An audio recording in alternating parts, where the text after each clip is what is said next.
You're on the Six Screens Network, earning the reputation of giving all the right ingredients, uninhibited, in exposing the hard, cold facts about the Watchtower Society.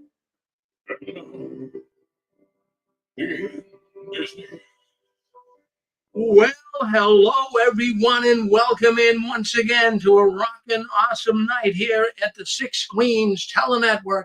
Well, my name's Rick Farron, and thank you for coming in and being with us. Boy, do we have a lot of people coming into the program tonight.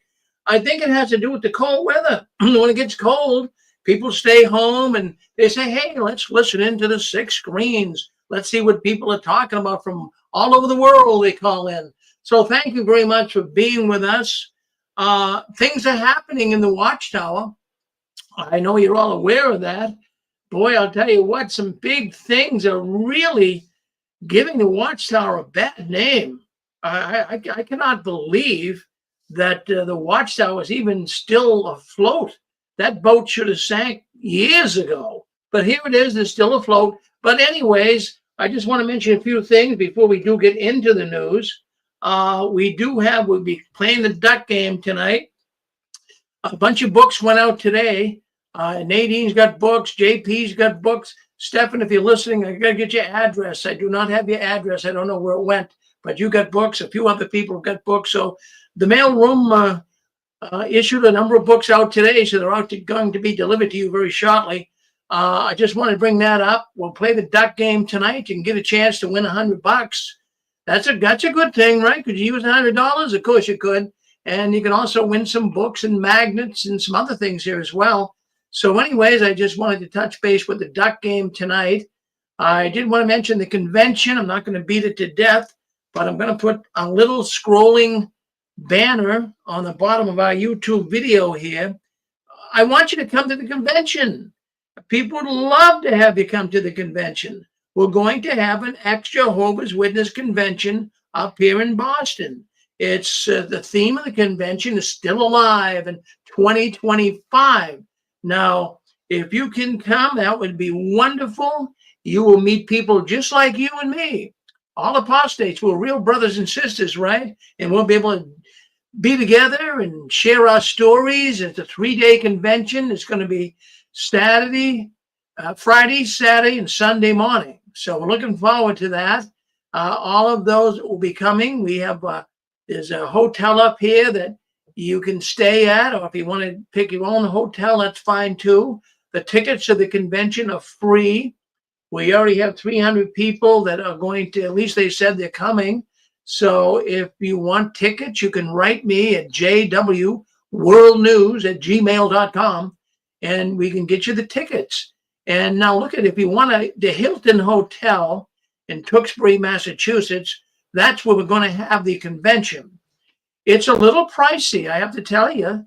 Normally, it would be $250 a night, but if you use the code Farron, that's my last name, F-E-A-R-O-N. If you use that code Farron, you get $75 off.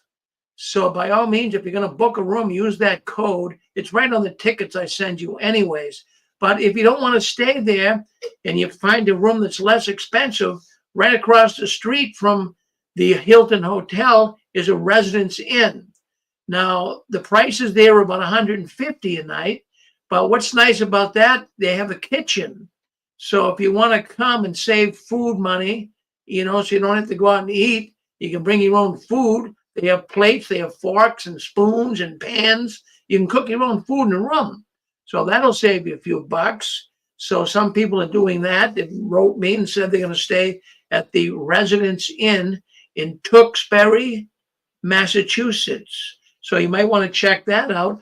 There's also Motel 8, not too far, Motel 6, I should say, not too far from there. That's going to be about $130 to $50 a night as well. But, give it some thought. If you can come up, make it a vacation. You'll love it up here in the summer. It's cooler than the rest of the country. It's beautiful. We got beaches, we got the mountains. And, even just to be here and be with people like all of us would be a remarkable thing. So see if you can make it up here. write me at jwworldnews@gmail.com. We'll get you the tickets. All right. So anyways, let's take a look and see what we got going here. Did you watch the Super Bowl? Did you see that? I mean, it wasn't much of a game, right? But the Eagles won. I don't know. In fact, it was probably one of the worst games I've ever seen in my life. But nonetheless, it was the Super Bowl. But what really got my attention, and maybe it got your attention too, was Serena Williams. Well, she was there, and she was doing a dance. They call it the Sea Walk. And she was on public TV in a miniskirt, dancing around doing this dance that she does. She isn't hiding her actions. Millions of people saw her, and it really rocks my boat, and maybe rocks your boat as well. Serena Williams is, and it's confirmed, is a baptized Jehovah's Witness, and here she's doing this sea walk, they call it, and she's got this mini skirt on. She's prancing all over the place, and meanwhile, think about it. There's plenty of women in the congregations of Jehovah's Witnesses that get reprimanded from the elders for wearing a mini skirt.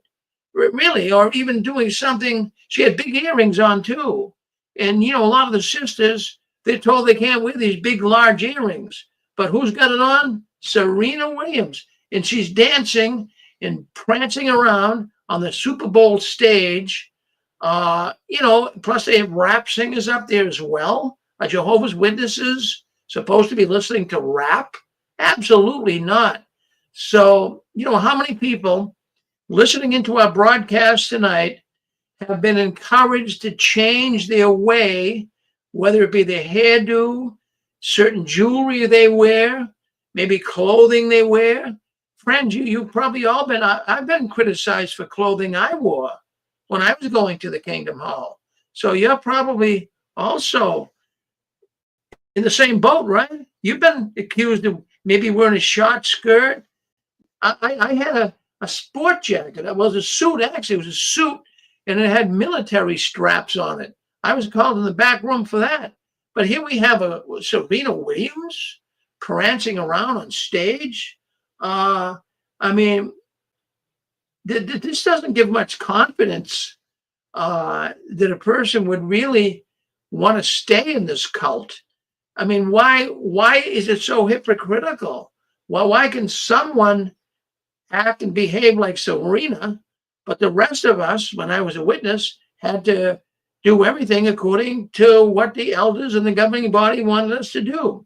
Now, personally, I don't have, much of a say against short skirts. I don't think mini skirts are good, but plenty of women wear short skirts. I'm not having a problem with that, but I don't understand why a small group of men who are trying to gain total control from the cradle to the grave of your life, I don't see how it is possible that they can really tell you what to wear, how to wear it, how short your skirt should be, what your suit should look like, what color shirt you should wear to give a talk.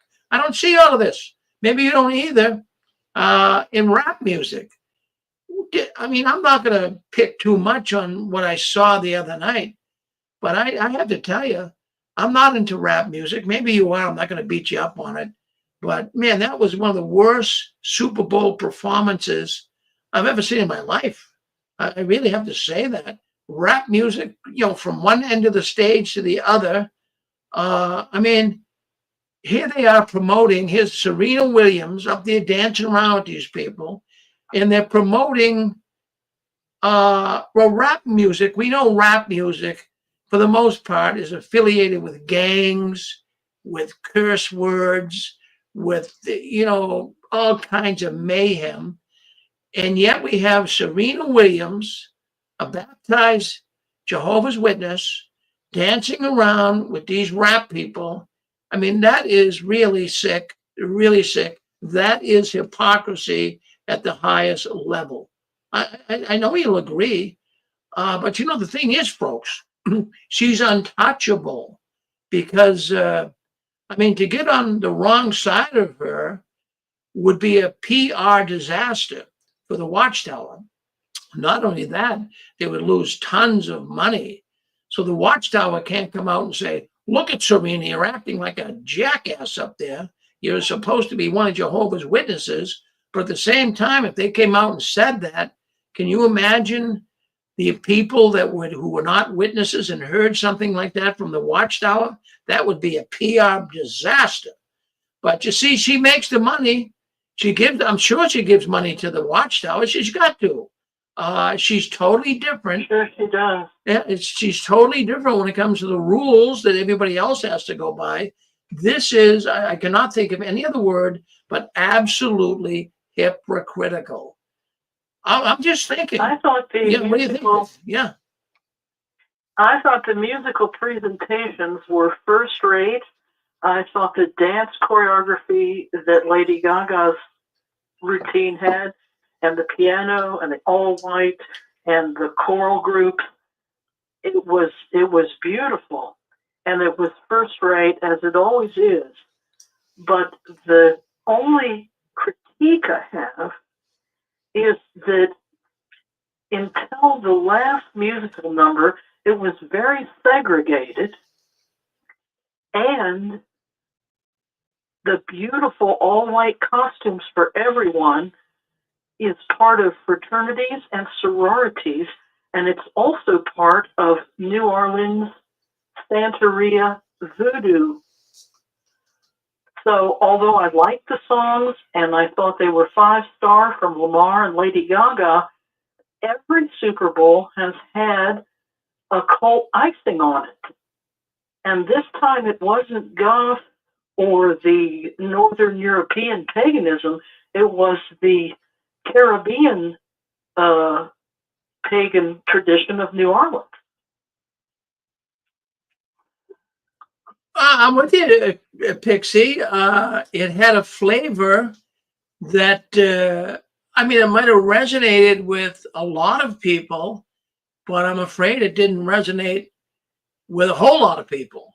And I mean, what do you think that was proper, the way that Serena was acting? Again, I enjoyed it as a critique. I enjoyed the quality of it, and I liked Lady Gaga's hat very much, and I thought the Lamar routine with the black fraternity and sorority was well done. But if Serena is a Jehovah's Witness and a Christian that she purports to be, then that wouldn't be her genre of music. I'm not claiming that banner, so I can enjoy that and say it's great and buy the album. But if she's claiming to be a Jehovah's Witness, there was definitely a New Orleans influence there of a pagan type. And I say that with respect. We have freedom of religion in America, but it was definitely there. Well, no doubt about it. Well, thank you for weighing in and giving your thoughts. Rick? Yeah, yes, go ahead, John. Rick? Yes. I will say this, that Serena Williams is a very weak witness. And I really don't understand why she bothers advertising herself as Jehovah's Witness. I really don't. If you're going to be a weak witness, you should be silent. You shouldn't say very much being a witness, because you're not really representing the organization very well. And she loves attention. She looks ridiculous in a miniskirt, showing the body for it. And the thing is that she really looks ridiculous, really. And the thing is that if she wants to be a Jehovah's Witness, like I said, she's a very weak one. And so she should just live a more quiet life, shall we say. But she looks ridiculous. Can I come in? Go ahead. You're with us. Go ahead, sir. This is Zachary. Yes, Zachary. I did see that halftime show with Kendrick Lamar. And to be honest, I don't know a lot of the people. I didn't recognize the music, the exact song that he was singing. but I have never seen so much analysis done on a halftime show, because there was definitely a political statement being made with Samuel Jackson being Uncle Sam. You see, there was a tic-tac-toe board and states, and Samuel Jackson said, it's all a game. And if you notice the people in that skit, many of them, there was the red, white, and blue, and so they were a flag. And at one point, Kendrick Lamar walks through it, and the flag is split, almost symbolizing a split country. I think that it was, I loved it. Now, about Serena Williams, she can wear a mini skirt anytime she wants to. She was not the main attraction. Her mini skirt looked sort of like the kind of skirt you would wear if you're roller skating. She's not required to wear one down to the knee. It wasn't tight or anything like that. She did a little teeny walk. You almost didn't notice her. She was on for a second. So this whole thing was not about Serena Williams. You know what I mean? She did that walk, as I heard, it was called the Crip Walk. Not the, I think the sea walk might have be a double entendre. So well, it's a shot for Crip, but now hold on, Zach, just 1 second here. Now hold on. Yeah, but you go ahead. Yes, no, let me ask you a question. Now, I mean, not to come in and talk, but now look at, there has been many women that have been chastised for wearing, I mean, would a Jehovah's Witness woman wear a skirt like that? Yes or no? If she were roller skating, yes, she might. Yes, if she were roller skating, yes. Well, now you were an elder, and if someone came to you and said Sister Smith was roller skating the other night at the local rink, and she had this crazy skirt on, how would you handle it, sir? She had a floppy skirt that was above the knees, and it covered more of the body than a bathing suit would cover if she was swimming. Well, how would you handle it as an elder if someone? I know I'm taking up for Serena. Yes, I'm taking up for her. I think I'm so happy for her. Do you know? At the top of, she was at the, you love her. She was at the. Oh, you know something? I'm looking at the TV. I'm responding to your movements on the TV, and it's a different time with the phone. Sorry. All right, I'm gonna. Serena Williams is a star. She's a star. And you're going to expect to see her places where you don't see other witnesses. Bottom line, that's all there is to it. Rap music, back in the 80s, when it first came out, it seemed like the society talked against rap and heavy metal. They had a big thing about debasing music, but it has become much more mainstream. And so it is not always associated with gangs. This was a political statement. There was one kid who did a YouTube video who said he knows that's going to be talked about in college courses in the future. And he said, I've already done a paper on it. And then he discussed his paper. You know, it was different to me too from previous mid-time shows. But it was interesting to hear the analysis. And I have no problem with Serena Williams getting up there for a couple of seconds and dancing. Even if I were an elder still. Yeah, well, I mean, I'm just thinking. Go ahead, you're on with us. Well, I'm just going to say real quick, Rick. As far as I understand it, I read a little bit about this. The red and the blue represents the Bloods and the Crips. The blood for the red is the blood, the blue is the Crips. Another thing that's interesting is my understanding, Serena Williams herself had an older sister die from gang violence, shot by a Crip. So I think that's a little hypocritical.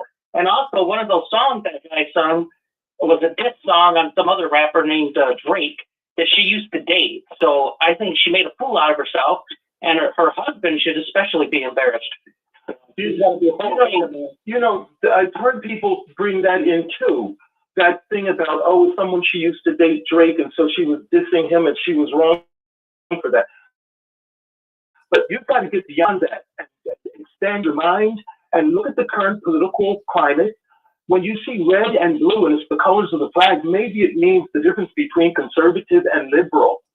If you look at that, if you look at it and really pay attention to it without, with more of an open mind, you would not bring in Serena's previous person she used to go with and think that she's dancing against that person. She was on for a minute, on a second, on a Super Bowl, doing a crip walk in athletic clothing. In athletic clothing, and she can wear mini skirts. I mean, what I mean is the clothes that she wore. She looked fine in those clothes. She looked fine in her clothes. Okay, go ahead, Rick. Yeah, I'm trying to get a video up. I want to put a video up. You know something? Sometimes there's just a need to bring her down. The woman's at the top of her game. Be happy for her. Not you, Rick, but in general, be happy for her. If you're happy for other people, good things happen to you yourself. Okay, that's my preaching. All right. Well, yeah. No, I'm gonna try to get a clip up here of Serena dancing here. Let's see if we got it here. Well, okay. Here we go. I gotta hold up. We're gonna put a video up here, Zach. I want the audience to see this. So let's put this up. I want the audience to see it. Just give us a second here, folks. You're going to show the whole thing, or just that? I'm just going to show the clip. I'm going to show the clip of Serena dancing at the Super Bowl for those listening in here tonight.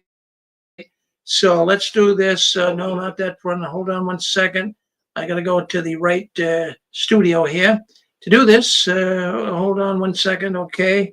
So we're going to go to Serena Williams here. Hang in here with us. Super Bowl halftime. Let's bring this up. Let's share it right now. Let's play it. Okay, let's play it. This is the segment I want you to watch.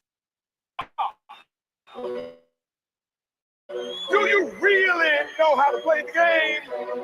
Then tighten up! Kendrick Lamar recruiting Samuel L. Jackson and Serena Williams for his halftime show. They not like us. No. They not like us. No. They not like us. What? They not like us. No. They not like us. No. They not like us. Another passion of mine is dancing, and I always dance and always have so much fun. The tennis star bringing fun and fire to Super Bowl 59. Well, there you go. I mean, that is, Dancing with the Rap Stars. They're gang members, a lot of them. I mean, I don't know about him, but I'm just speaking out loud here. I mean, that's what you see. I'm speaking out loud too. Go ahead. Go, Serena. Go ahead, Serena. So, Go. So you support that, right. Zach? No. Right. Look, I want to tell you, I'm not picking. We always worry about witnesses. We always want witnesses to live their true life as much as possible, and that she's living somewhat her true life. What did she get baptized? She's already a top tennis player. I think what you're doing, Zach, is you're looking at. Hold on. Let me talk. You can put people back in the bottle. Look, I'm not trying to put her back in the bottle. I mean, she's out of the bottle already. But what I'm saying to you is this the way that the Watchtower would normally deal with a person who was a baptized witness? Would they normally deal with a person? Would they? I mean, look at. I mean, there's people that can't. There's people that cannot be in the school play because they have to. It's not something you want to be in the limelight. So, I mean, if you were an elder, you would have to counsel Serena, Zachary. You would have to. Rick, I was in a talent show in high school. I just remembered it. I was in a talent show in high school. I played the piano, and guess what? I won. No big deal. It happens. Things happen like that.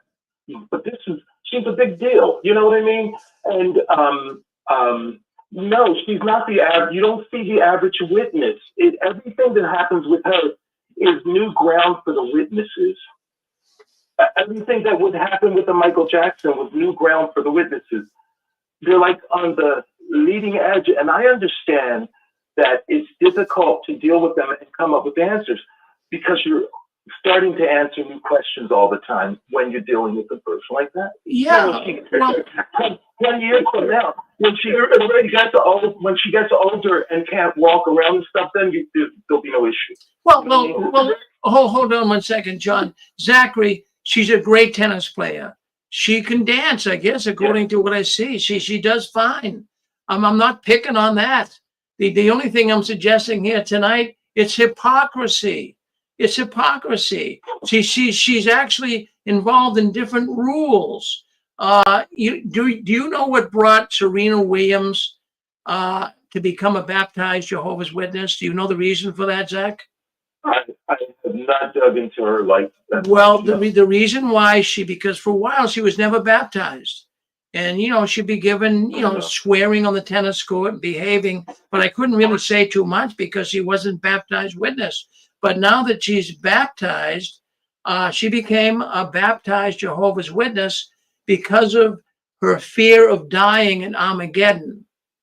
That's the reason why she wanted to become a baptized witness. So, I really think she was smarter than that. I really do. I mean, she knows the rules. When you become one of Jehovah's Witnesses, I mean, you do know the rules, Zach, right? Yeah, you're not going to wear. This is true. Yeah. So she knew the rules. So she came back because of the fear of dying at Armageddon. So why would she really go against the Watchtower rules? I think she put the Watchtower in a very awkward situation.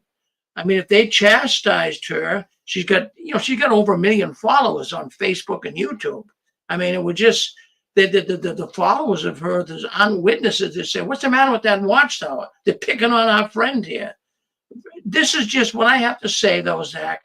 It's hypocrisy. I mean, will you agree with me that it's hypocrisy? Will you agree? That's right.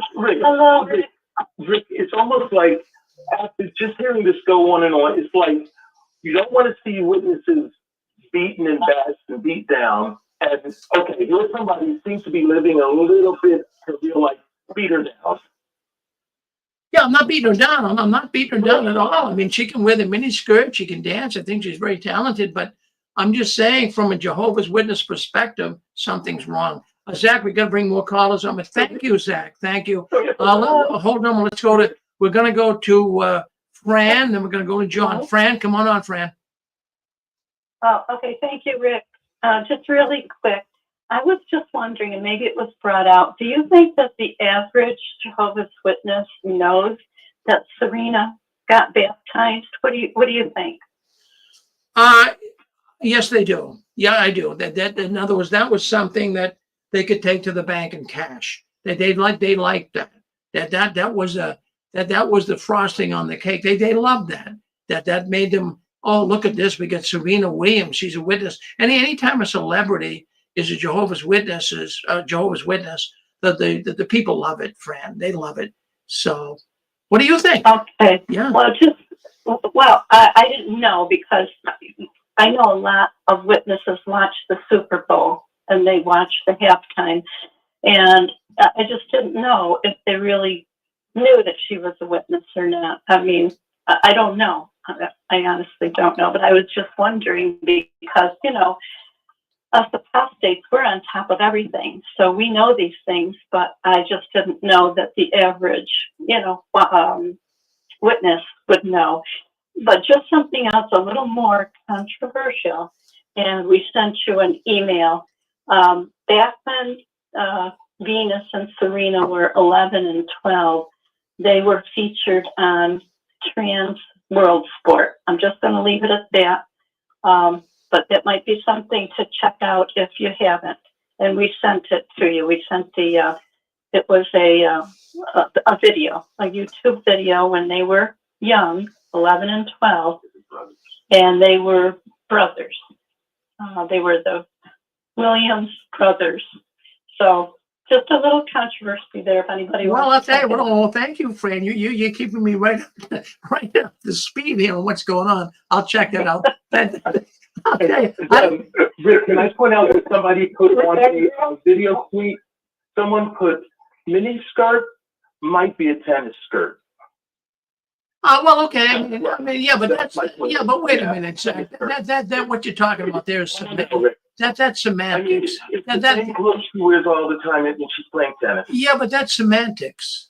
I mean, a mini skirt. I mean, a skirt. By definition, what's the definition of a short skirt? A skirt above your knees. So whether it's a tennis skirt, a mini skirt, it all falls in the same category. Thank you, Zach. All right, go ahead. Go ahead, John. Yeah. Hey, Rick, Go ahead. you know, here's the deal.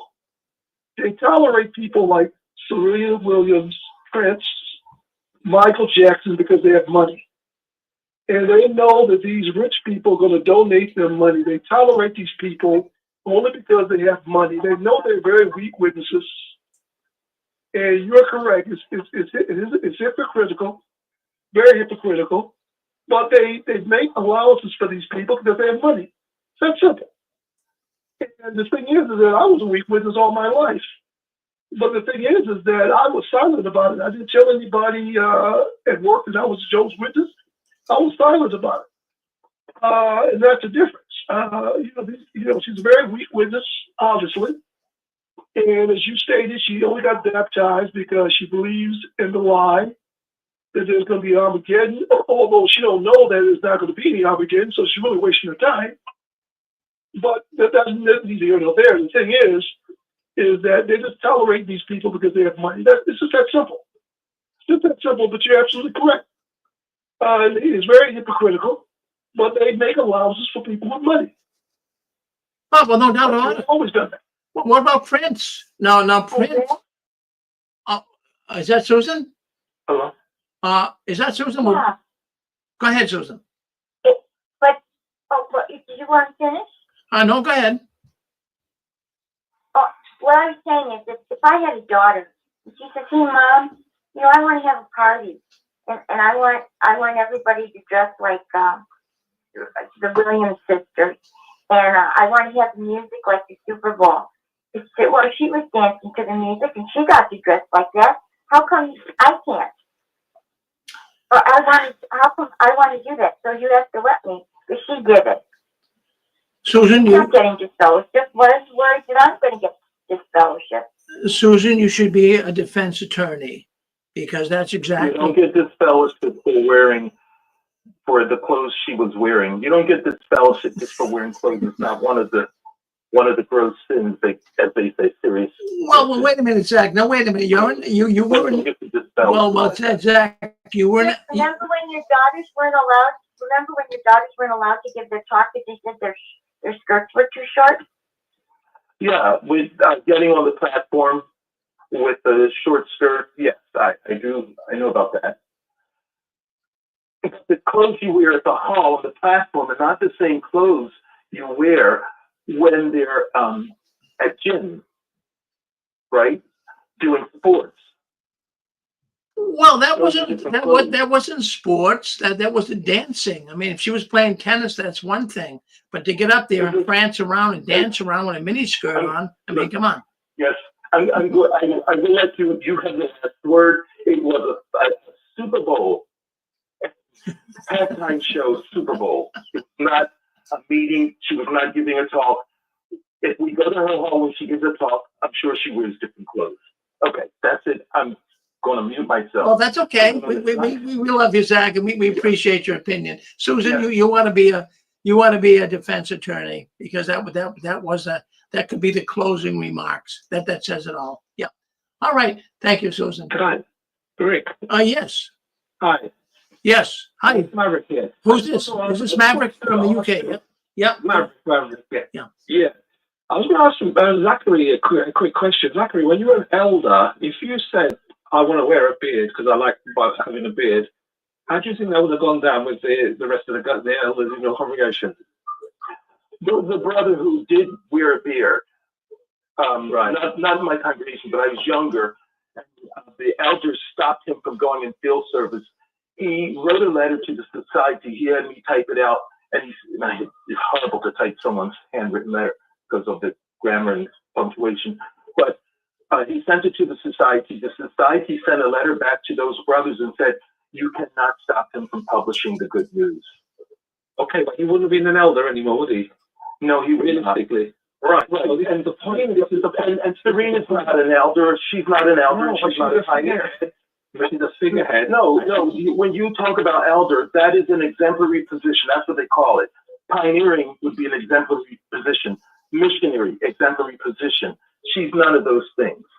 No, you're right there. But the point I'm trying to make is that this isn't about Serena. It's not about scrutinizing what she's wearing.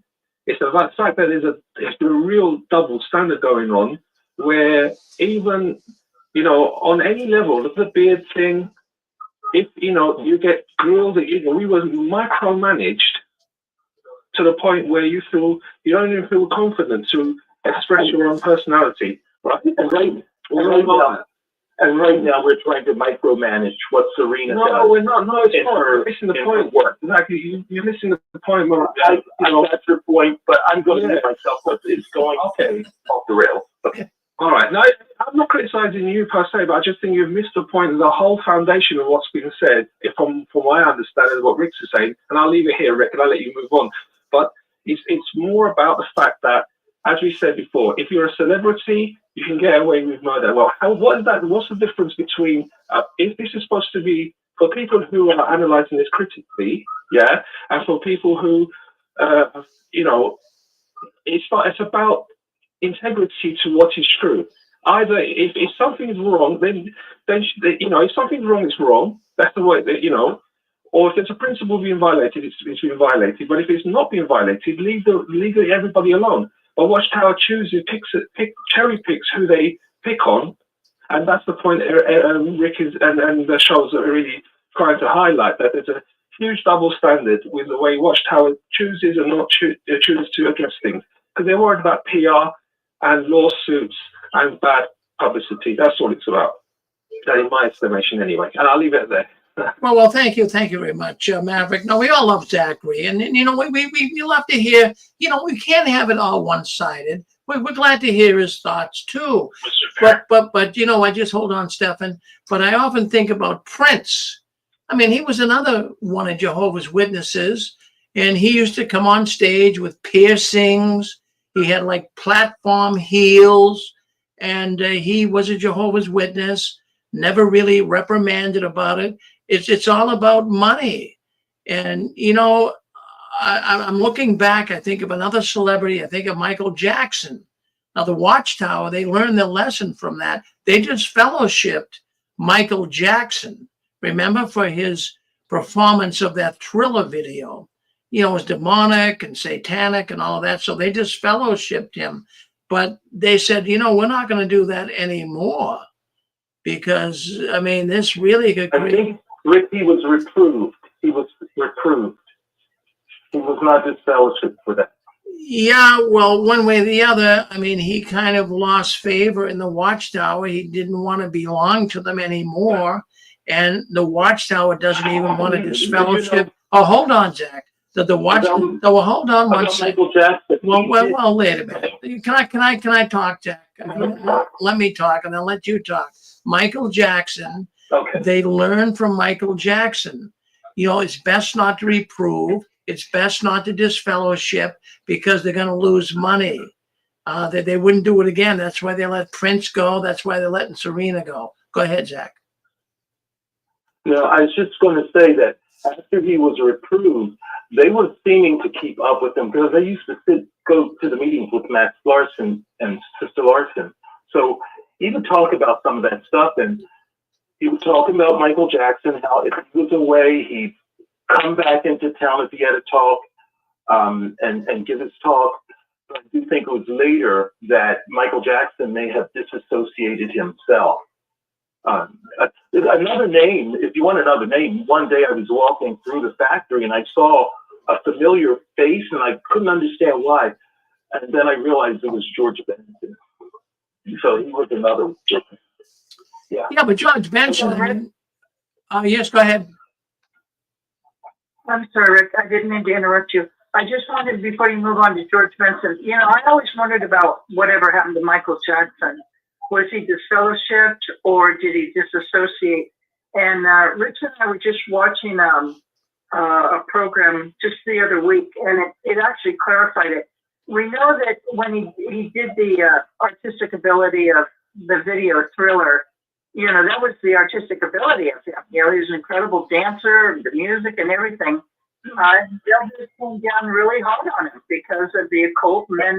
And then what they said is, Michael, you know, you can't do this. It's demonic. You have to put, you know, like a label at the end of the video that, as one of Jehovah's Witnesses, I don't support this, you know, the occult, which when you watch the Thriller, it is there at the very end. But he was not actually, respect you, he was not disfellowshipped. What happened, his sister Rebe became disfellowshipped. And of course, you know, he was taught, like all of us, you have to shun your family members. And, you know, eventually Michael said, I can't do this. I am not going to shun my sister Rebe, who was disfellowshipped. So Michael decided to disassociate himself, and that's what he did. Yes, he did. Brother Larson used to mention Michael's sister and his mother. And Brother Larson would say they were concerned about him because his sister and mother had become inactive. That was the term. Another thing about that Thriller album, I believe there was an Awake magazine sometime around 84, 85, 86, and Michael Jackson comments on that Thriller. They must have interviewed him, and he commented on it. He made this statement, I'm remembering this from years ago. He seemed to make the statement, I really scared a lot of people. I'll never do that again. But that he was reproved for that, is what I heard. And later on, he disassociated himself because it was something to do with one of his sisters. I thought it was LaToya. Okay, that's all I had to say. Okay, well, that kind of answers it for you, Constance. Yes, go ahead, Stefan. Yeah, let me clarify something. Yeah, I always like to make sure what. Go ahead, Constance. Yeah, it might not have been Ruby. I think Ruby and her mom are still witnesses. Zach, I think you're right. I think it was LaToya. So thank you so much. Yeah. Okay. I'm saying this is all blowing my mind because when I was in California, I used to actually go to that hall, and I never saw anybody but Sister Jackson and the oldest daughter, whose name I didn't know. And I didn't even know they were the Jackson family. I was a little kid until I was a teenager when somebody finally said, you know, that's Jackson family, you know. I said, no, I had no idea. They said, you talk to them all the time. I said, yeah, but I didn't know who they were. But in any event, I had a slightly different take on this. I did watch the Super Bowl. I'm a huge football guy. I do not listen to the commercials or watch the halftime. That's how much I am into the game. So it wasn't until about Wednesday when I learned that Serena had some part in the show, and I knew this was going to be a point of contention on the show, and that's why I'm just laughing. I just knew it was going to devolve into what it's devolved into. But my take on all of this is it hypocritical? Absolutely. I mean, it is not what Watchtower stands for itself. Now, if you weren't a Watchtower witness, you'd probably see nothing wrong with it. She wasn't naked the way most of these women are. And as much as I love women, I hate to see them naked and just everything exposed.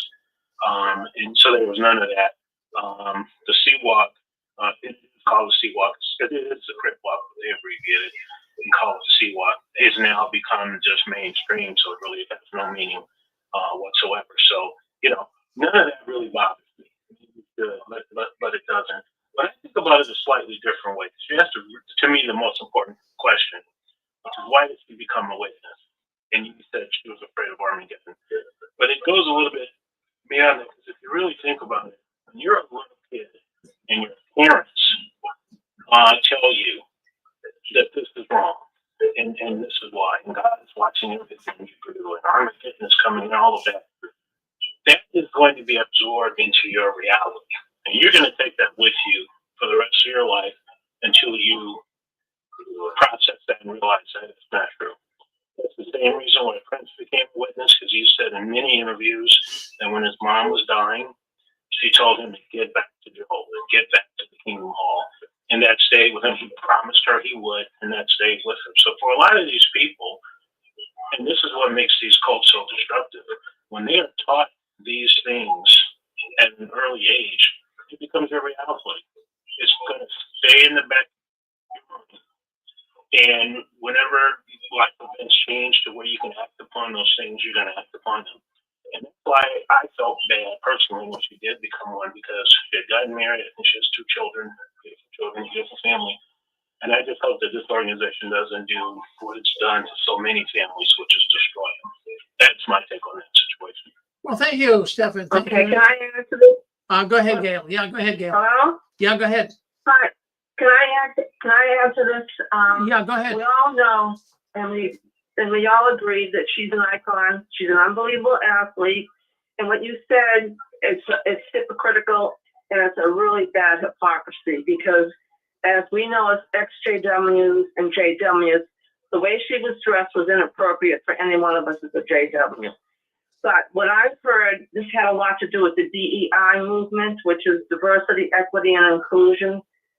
And she's also an advocate for the LGBTQ community. So a lot of what she's involved with is a no-no, is being the Jehovah's Witnesses. But to get back to Prince left at the end because he found a lot of hypocrisy, and he didn't agree with a lot of the standards that he was when he first came in, first decided to be a witness.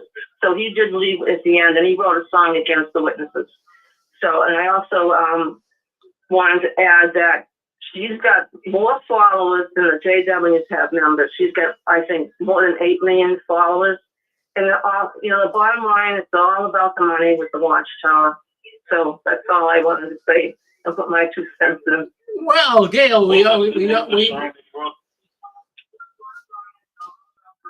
Gail, we always appreciate you coming in. Thank you, Gail. So Stephen, How do I get tickets for summer convention? Email me, Gail at jwworldnews@gmail.com. At gmail.com. Are there any tickets left? Yeah, we got 300 out already. We got 300 is the main auditorium, so we'll try to fit you in there. But now we're going to go into auxiliary seats. So go ahead and get you in. Okay. I'll try my best to get you into the main auditorium. Okay. Yeah. Thank you. Okay. Excellent. Thank you. What was the name of the song that you referenced? I don't know. I saw him on TV doing a song, and he was slamming the Jehovah's Witnesses. You can Google it, and it should come up. And we all know he was involved with Puff Diddy at the end too. And they're trying to say that Puff Diddy was involved when they're trying to say he was murdered, Prince, and they're trying to blame that on Puff Diddy. And they're all saying I'm not sure about Michael Jackson.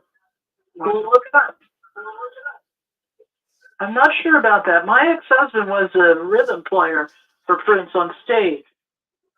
And Prince said about something that happened, and he decided he didn't want to go to the meetings anymore. I mean, I saw him singing a song on TV against them. Okay. I'll ask my husband. I'll ask my ex. I really ask your husband. I'll Google it yourself. Don't take my word. Google it. And they also trying to say that Puff Diddy murdered Prince. Wow. And also, Puff Diddy had a underground tunnel to Michael Jackson's house. You can look that up too. Yeah. Well, I will. Prince was a great talent. I'm going to say. Oh, I loved Prince. I loved him. Yes. He was great. And he changed a lot of his lyrics to his songs when he was going to the meetings. There in his museum, there's files of music that was not released, and he had offered the witnesses, I want to say rock operas, because, if you listen to an album from beginning, turn it over and listen to the end, certain albums are rock operas. I feel Are like they the still term fighting art. about his music today? He had rock operas that had Jehovah in it and mentioned. And Yeah, he was the on Witnesses did one material. He was on a talk show and talking about being a witness. Can I And say he one thing about his changed talent? some of the lyrics. Can I say For the Super Bowl, he changed the lyrics. Can I say one thing about his talent? Yes. It is said that I think his first album, I didn't listen to Prince, but once I heard him, it was like, oh my goodness, listen to that. But his first album or his second one, they show who's doing the music, and there are all these instruments on there, and I heard he was playing the instrument. Yeah, he played every one. Yes. Yeah. Really? Wow. Yeah, it's amazing, and to listen to his timing, he was itching. Is too much. Yeah. He was wonderful. He was wonderful as a person also. Yeah. I hope they find and out. the Witnesses also, hi Zach, the Witnesses also paid John Williams to write an opera that was the songbook that we had. Wow. And I had the whole thing. That's fascinating. Chris he asked the society if he could write, some of the songs or rewrite the songs that the Watchtower had, and they said no. They said no. They didn't want it. They didn't want the material. And he that material is finished in the vault in his museum house. The material is there. And it has whole name in it and things.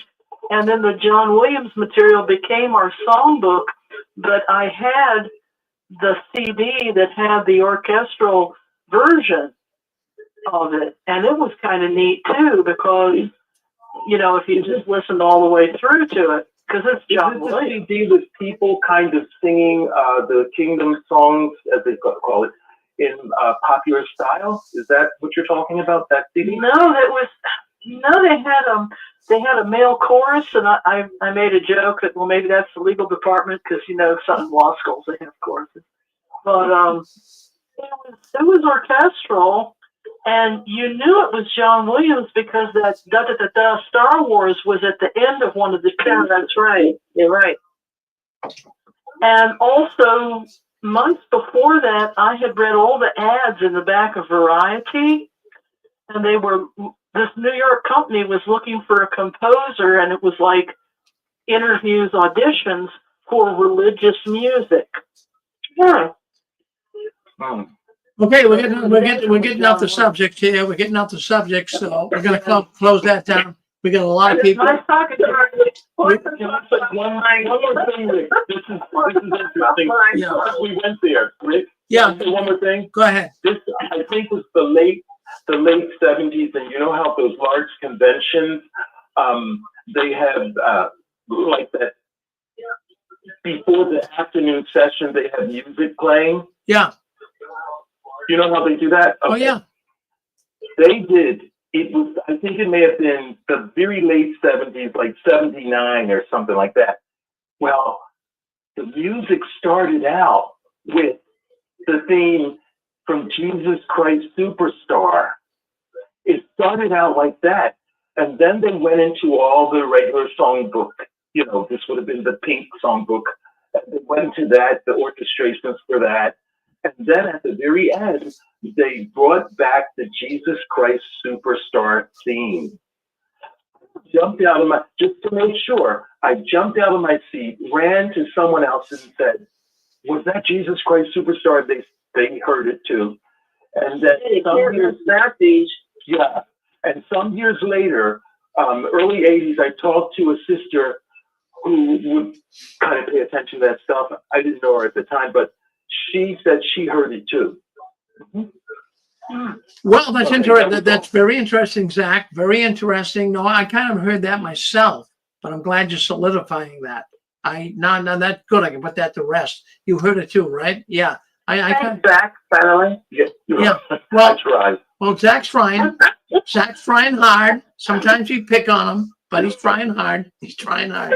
Zach fascinating to find out about Prince, if that's true, what I heard about it. Decided I didn't want to be a witness anymore. I'm gonna look that up again. Yeah, I'd like to know that. Yeah. Well, Gail, get those tickets. Send me the information. I'll send you some tickets, Gail. Go ahead, sir. You're on with us. All right, great. Thank you. Hi, Rick. Great show. I'm new to the show and a first-time caller. I really appreciate what you're doing out there. I just wanted to say a really quick 3 things about the Super Bowl.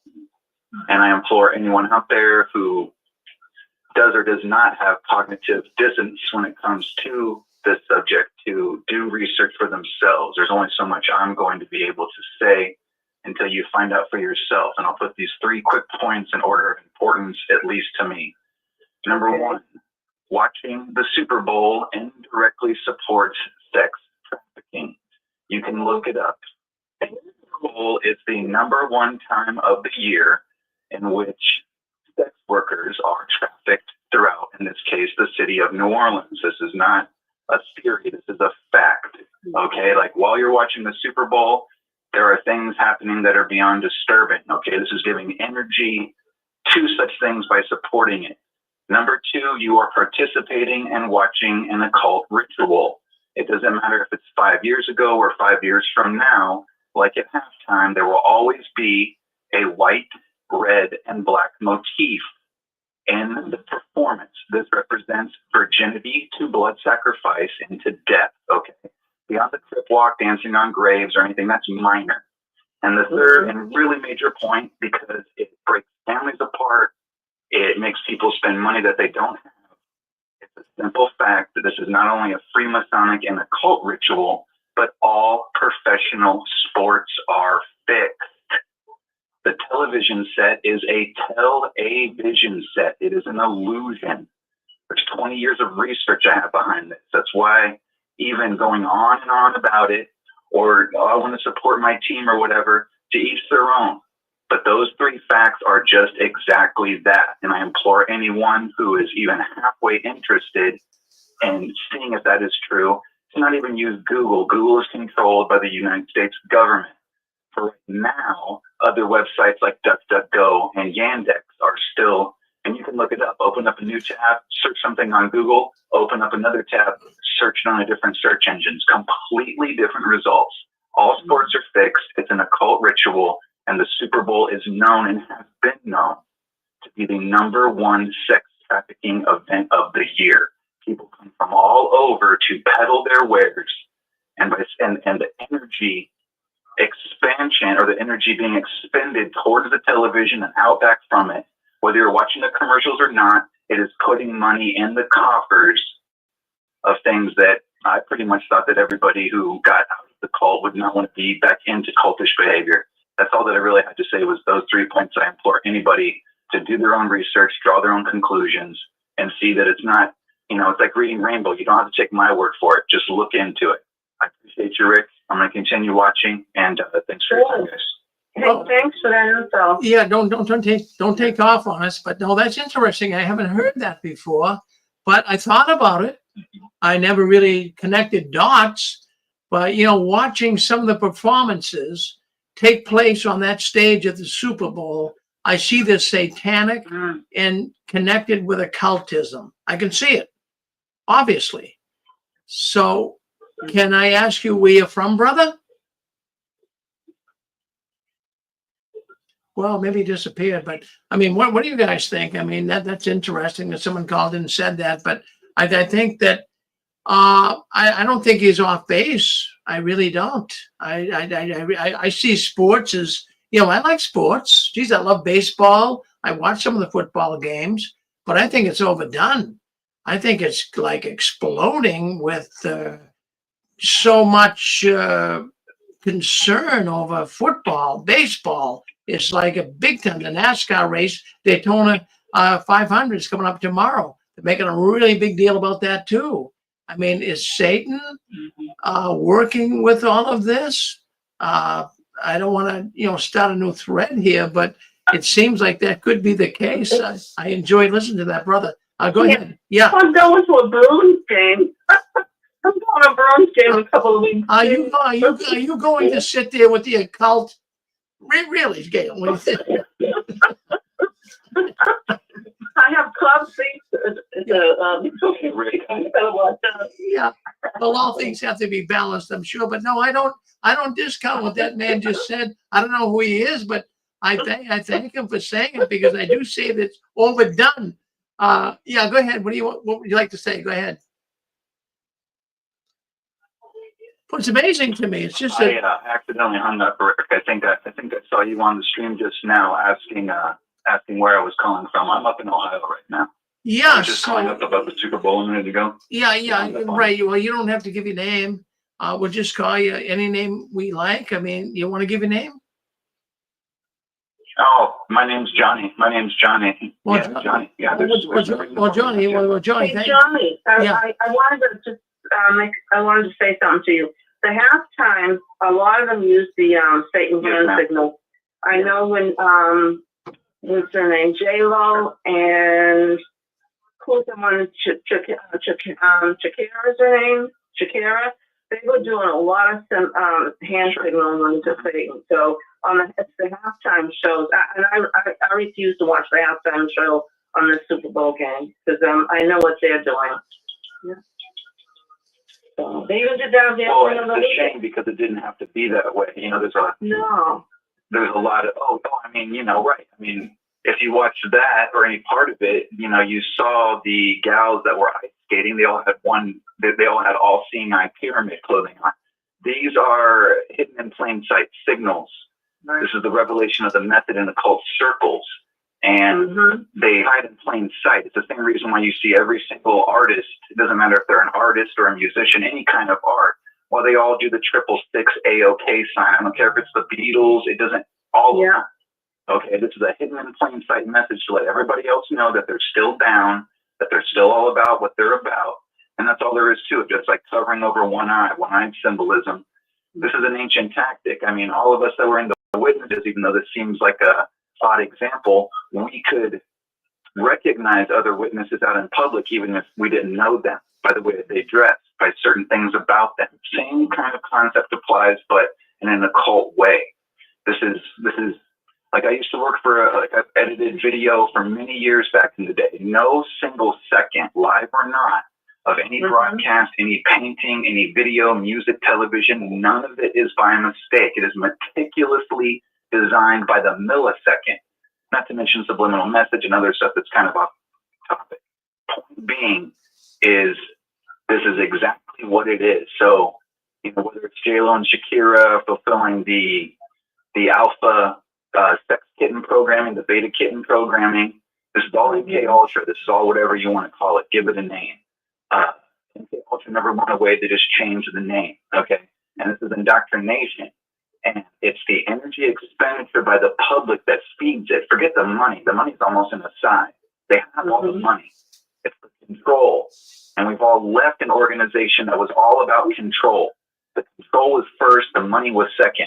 That is exactly what's going on with events like this, which is a shame. I like football. It's going to go out and play some football. It's really cool to see human beings do amazing things with their bodies. You know, it's really neat. It can be inspiring, but it's fixed. First of all, okay? Like my buddy called me up, he said, who's going to win the Super Bowl? I said, it's going to be a blowout. And because that's what keeps the money in. It is modern day bread and circuses. And while everybody is participating in bread and circuses, getting jacked up on alcohol, screaming and getting into arguments with their family and with their friends over who's better, like any of these sports people give two flips about any of us. I don't care if it's Serena Williams or whoever. It's a joke. It's an absolute joke. John, just television is absolutely. Well, Johnny's staying here with us. I'm going to bring Jimmy Bell. Jimmy Bell, he's into this as well. Jimmy, call into the program. You see the telephone number on the screen. Yeah, Jimmy. Yeah, you like Jimmy? Call in, Jimmy. Do you agree with the Johnny? Johnny, I don't think you're far off base. But let's get Jimmy Bell in here. Jimmy, come on. I want you to say hello to Johnny. I think you are agreeing with all of this. So let's bring Jimmy Bell on right now. He's into this. Jimmy Bell, let's see if he's coming on with us. Come on on. I want you to say hello. He's on the chat. Come on on. He's on the chat. Okay, he's on the chat. We're trying to get him into the telephone call. Jimmy, call in if you can. Jimmy Bell, call into the program. I do believe you're agreeing with Johnny. I mean, is the Super Bowl what Johnny is saying it is? You know, I haven't heard this before, but I certainly have thought about it. But Johnny's bringing some insight in here tonight that might have a lot of credence. So, Jimmy, go ahead, call in. I'd love to hear what you have to say about it. You see the number there, Jimmy. Go ahead, call in. Yeah, I mean, we're hearing things here. I like to hear everything. That you there, Jimmy? Hold on. And even though it's not sports, oh, go ahead. Okay, let's bring Jimmy on. Jimmy, you on with us? Yeah. So, what do you, Jimmy? I thought this would be right up your alley. Johnny, I think, would be a good friend of yours. Johnny has been suggesting that the Super Bowl halftime program is very occultic and satanic. Do you believe that, Jimmy? 100%. Yeah. Good. That's true. Yeah. It's a programming. That's why they call it television programming. They're programming you. It's right there in plain sight. Well, you know, even if you break down the what you told them, it was searching channel, you know, just that channel. Yeah, or the broadcast. Okay, so I really wasn't expecting to get called out on the show tonight, but okay. But yeah, tell a vision. They're telling you a story. They're showing you their vision. Right. If you look at the Super Bowl and you break up the letters, it is superb owl. And if you know anything about owl, Bohemian Grove, yeah, Bohemian Grove, the superb owl, which is also Drake's logo for OVO, because he is a member of the Boule, like Drake's logo, the owl, same thing. Correct. So yeah, all these, the halftime show is full of occult symbolism. This year there was a little bit more involved this year, and I think there was a little bit of occult symbolism in there, but there was also another message in this year's Super Bowl that I really don't want to get into because it goes into all the other stuff that I believe that I don't think a lot of people are ready to hear. Sure. But let's just say at the very end, they lit up the crowd and it said "Game Over." That was a message. There was also a crowd that said, "Was it wrong turn or wrong way or something like that?" There was another phrase that came up in the crowd. That was another message. And then when Lamar Kendrick was saying, call out Drake for being a pedophile, that he likes them young, and strike forward a minor, that was another huge calm in this year's Yeah. So there was a lot of symbolism there. A lot of people will just look at these shows and they'll just watch the performance and the music. And that's all they'll do, but they don't look for all the little signs and the symbolism in these events. And it's not just the Super Bowl. They did it during the opening ceremonies at the Olympics. That's all. Yeah, so sure. Yeah, it's 100% legit what the caller's been saying this whole time. Well, thank you, Jimmy, for coming on and solidifying that. And Johnny brought some stuff to our attention tonight that was quite provocative, so we all thought about it. But thank you, Jimmy, for coming on and kind of solidifying what he said. And thank you, Johnny, too, for coming on. Yep, go ahead. I was just going to say you're welcome. Was there any other questions? No, that should do it. I just wanted to see what you thought because I know you want more. Yeah. So you guys are on the same boat. But no, I kind of think that this was all happening. And how do we tie it in with the Watchtower? I mean, they are into the occult. They are a cult organization. So, I mean, they're right there as well. Jeez, so that's why I want to bring this up. don't know if y'all picked up on this, Rick, but everybody saw Serena Williams doing the crip walk dance, right? Yeah. Okay. Do you know that she was doing the dance? She was doing the dance of the gang that killed her sister. That is more of a, well, there's a thing called ritual, a humiliation ritual, and there's also in that industry or in the That's what they're making. Yeah. Yeah, it's also could be sacrifices, because there's sacrifices that have to be made with some of these stars, Now, so to speak. well, let me just get They this. have to have I never heard about her. I never heard about her sister. Yeah, people really don't want to believe that one. I never heard about Michael Jackson or Michael Jordan's dad. You know, he was a sacrifice. There's many. Jimmy, look up Michael Franzese. Who's that? Yeah, I mean, either Jordan had to do exactly what you're saying, or Michael Franzese is an ex-mafia guy who was very matter-of-fact here in an interview about 2 years ago. He had his own channel where Jordan wouldn't pay off his gambling debts to the tune of tens of millions of dollars. You know, his dad was, as you remember, shot in his Mercedes. And the way that Franzese mentions it is so much as just a fact aside that his body language to me wasn't lying. That is the reason why Jordan was asked to leave basketball. It wasn't so he could be cool and go play baseball. It's because it was too hot with his gambling. He was causing too many waves, so he had to go chill his little butt out for a while, and then he could come back. There's like, you know, either way you cut it, it's, yeah, look up, Fran and Joe were going to get us hooked up anyway, like last week or something like that. So, yeah, I got you. I want to change numbers, and I'll send you. Okay, cool. Yeah, that's me, bro. That's me. I guess one more quick thing is that if the folks out there listening, if they want to see the next occult ritual, just to be able to observe it, you don't have to wait until next year's Super Bowl.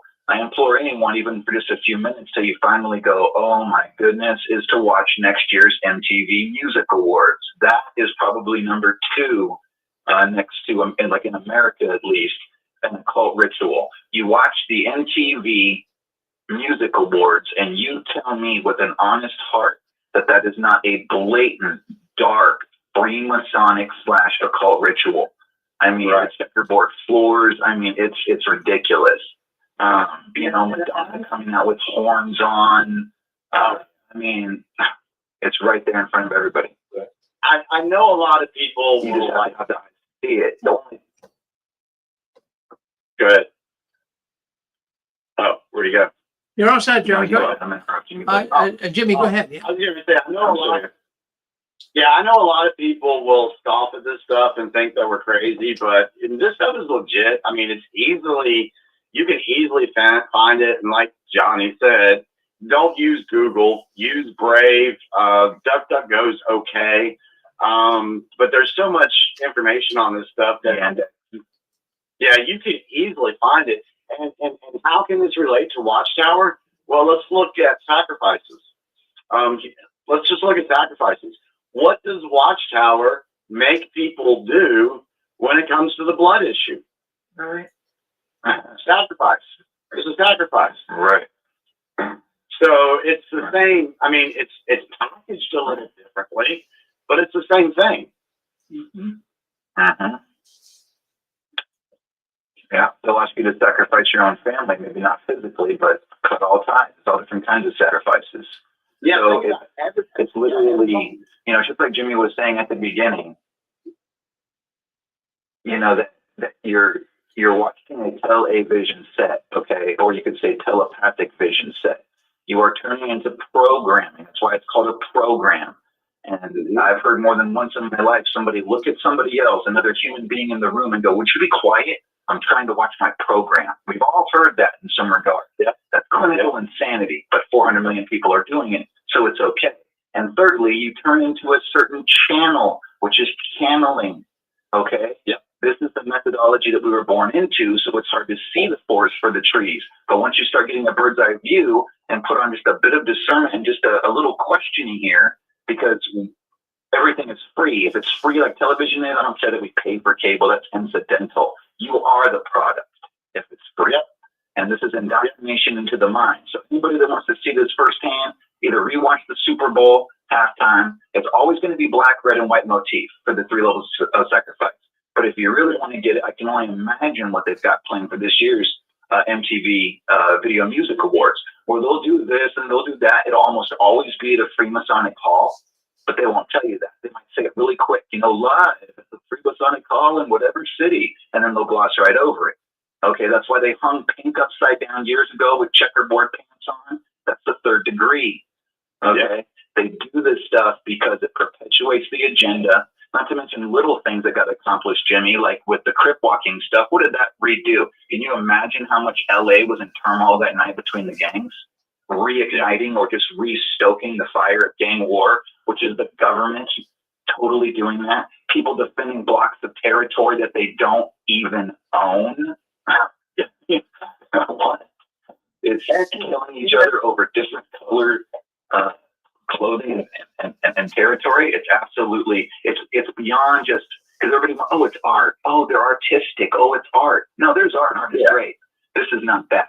This is directly responsible for not only brainwashing people, and I think we all agree that we've had enough of brainwashing, so why would we want more? But it really does incite people to death and violence. I mean, any guy listening right now has probably seen a buddy of theirs get into an argument with another buddy over who's better, Dallas or the Patriots or the Raiders or whatever.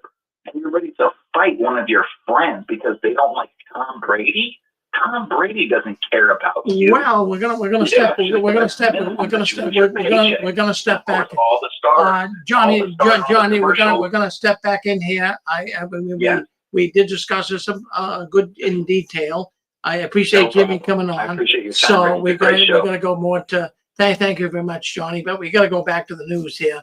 I mean, we could go on and on and on. But thank you, Johnny. Thank you for coming in and voicing your expressions. Thank you, Jimmy, for coming on as well. But we do have more news we got to cover. Thank you, Rick. Okay, thank you, Jimmy. Thank you. Great night. Thank you, Johnny. Appreciate it. You guys are the best. Blessings to all of you. Well, thank you very much, Johnny. All right, we got to move on. We got more news to talk about here tonight. So, boy, I couldn't realize, I never realized that, Serena Williams will really get the ball rolling here. But I don't know if you heard this or not, but the Australian Kingdom Hall bomber, he died this week, just a couple of days ago, in his cell. Now, I'm going to put a picture up of him. We'll talk a little bit about him. He was the Kingdom Hall bomber back in 1985. I don't know if you guys remember it or not, but, I'll tell you what, Jehovah's Witnesses, there he is right there.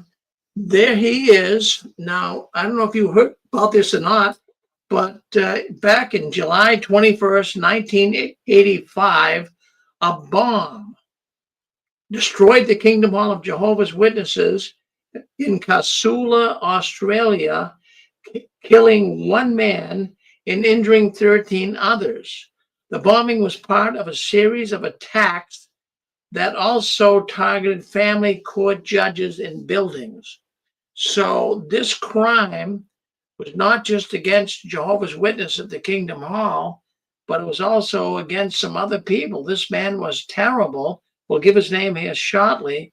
But the bombing occurred, according to the information I have here, and many of you heard of this, Casula Kingdom Hall. Do you remember that, Jackery? Yeah. So that was at the Casula Kingdom Hall, July 21st, 1985. Graham Wanks, he was a Jehovah's Witness, and he was killed. He was killed at the bombing. 13 other people were injured in the bombing. And anyways, it goes on to say some of the other crimes that this man committed. Now, the man's name was Leonard J. Warwick. Now, that's kind of interesting. Warwick. I mean, could we put legs on this or what? But Leonard J. Warwick was a suspect for decades, and he was arrested, put in prison, and he died in prison just a couple of days ago. So I want to bring that up tonight, that's who you're looking at right there. And he was a cruel person. Man, my goodness, that guy was bad. Not only did he bomb the Kingdom Hall, and I don't have a lot of information on why he did it, but somehow there was somewhat of a connection. I was unable to find what the total connection would be, but he did evidently have a relative that was involved with the witnesses. So it sparked him somehow, some way to go and bomb the Kingdom Hall. The man is terrible. He committed so many atrocities, and that's the guy right there you're looking at on the screen, and Leonard J. Warwick. Now that's fascinating to me. A coincidence? Yeah, go ahead, Zach. Yep. Yeah, I remember when that did happen, and I don't know why he did it. The stuff I remember from when it happened was that the bomb was maybe in the platform area or under the platform, and the person who was killed was a brother who was either handling the mics or serving as an attendant. And a lot of the injuries were perforated eardrums. And the reaction to that in our congregation, that Max Larson was the presiding overseer, but the reaction to it was that they started locking the doors, and they had an attendant, sit near the door, and you had to see the person coming in. They didn't just leave the doors open. That went on for a while. Well, you're right with that, Zach. In fact, this man was sitting very close to the front part of the stage, of the platform. The bomb went off. It killed him. He had a daughter, from what I understand, and a wife. They were injured, but not killed. But there were 13 people that were injured badly and even suffering to this day. So, Hi, Rick. Yes. Go ahead. Yeah, hi, Rick. It's Tim. Yes. I just had something interesting about that story years ago, because I remember it as a kid on the radio here in Australia, and I worked with a lot of witnesses back in the early 2000s, and we brought that subject up. And the guy I worked with said he knew who it was because he wasn't caught at that time yet, and it's because the guy that I worked with, it was his relative that had been with that fella. So she was hidden by family in the witness community. So yeah, that was strange. And anyway, I kind of thought, well, maybe he knows who it is, but I mean, he had never been caught at that stage. And then years later, I read the news story about it, and yeah, he had the same name that the woman mentioned, had the surname of my former workmate. So I was like, okay, well, it's kind of weird that he heard the rumors well before the man ever went to jail, and they seem to know who it was. Yeah. All right, that's all I've got to say. Well, thank you. Thank you, Tim, for calling in from Australia. No, it was a big story. It really, really was. And that man, Warwick, died. He died just this week. So, I'll tell you what, I mean, I'm not happy that a person would do that. But for whatever reasons he did it, I'm not sure. But nonetheless, he died in prison. I just want to mention that tonight. Now, we do have another story I want to talk about here. We have announcements and reminders for February 2025. Now, when we were in the witness world, we all, looked to the reminders and the announcements that were read in the service meeting. So I do have a fellow that sends this to me, and I appreciate him doing that.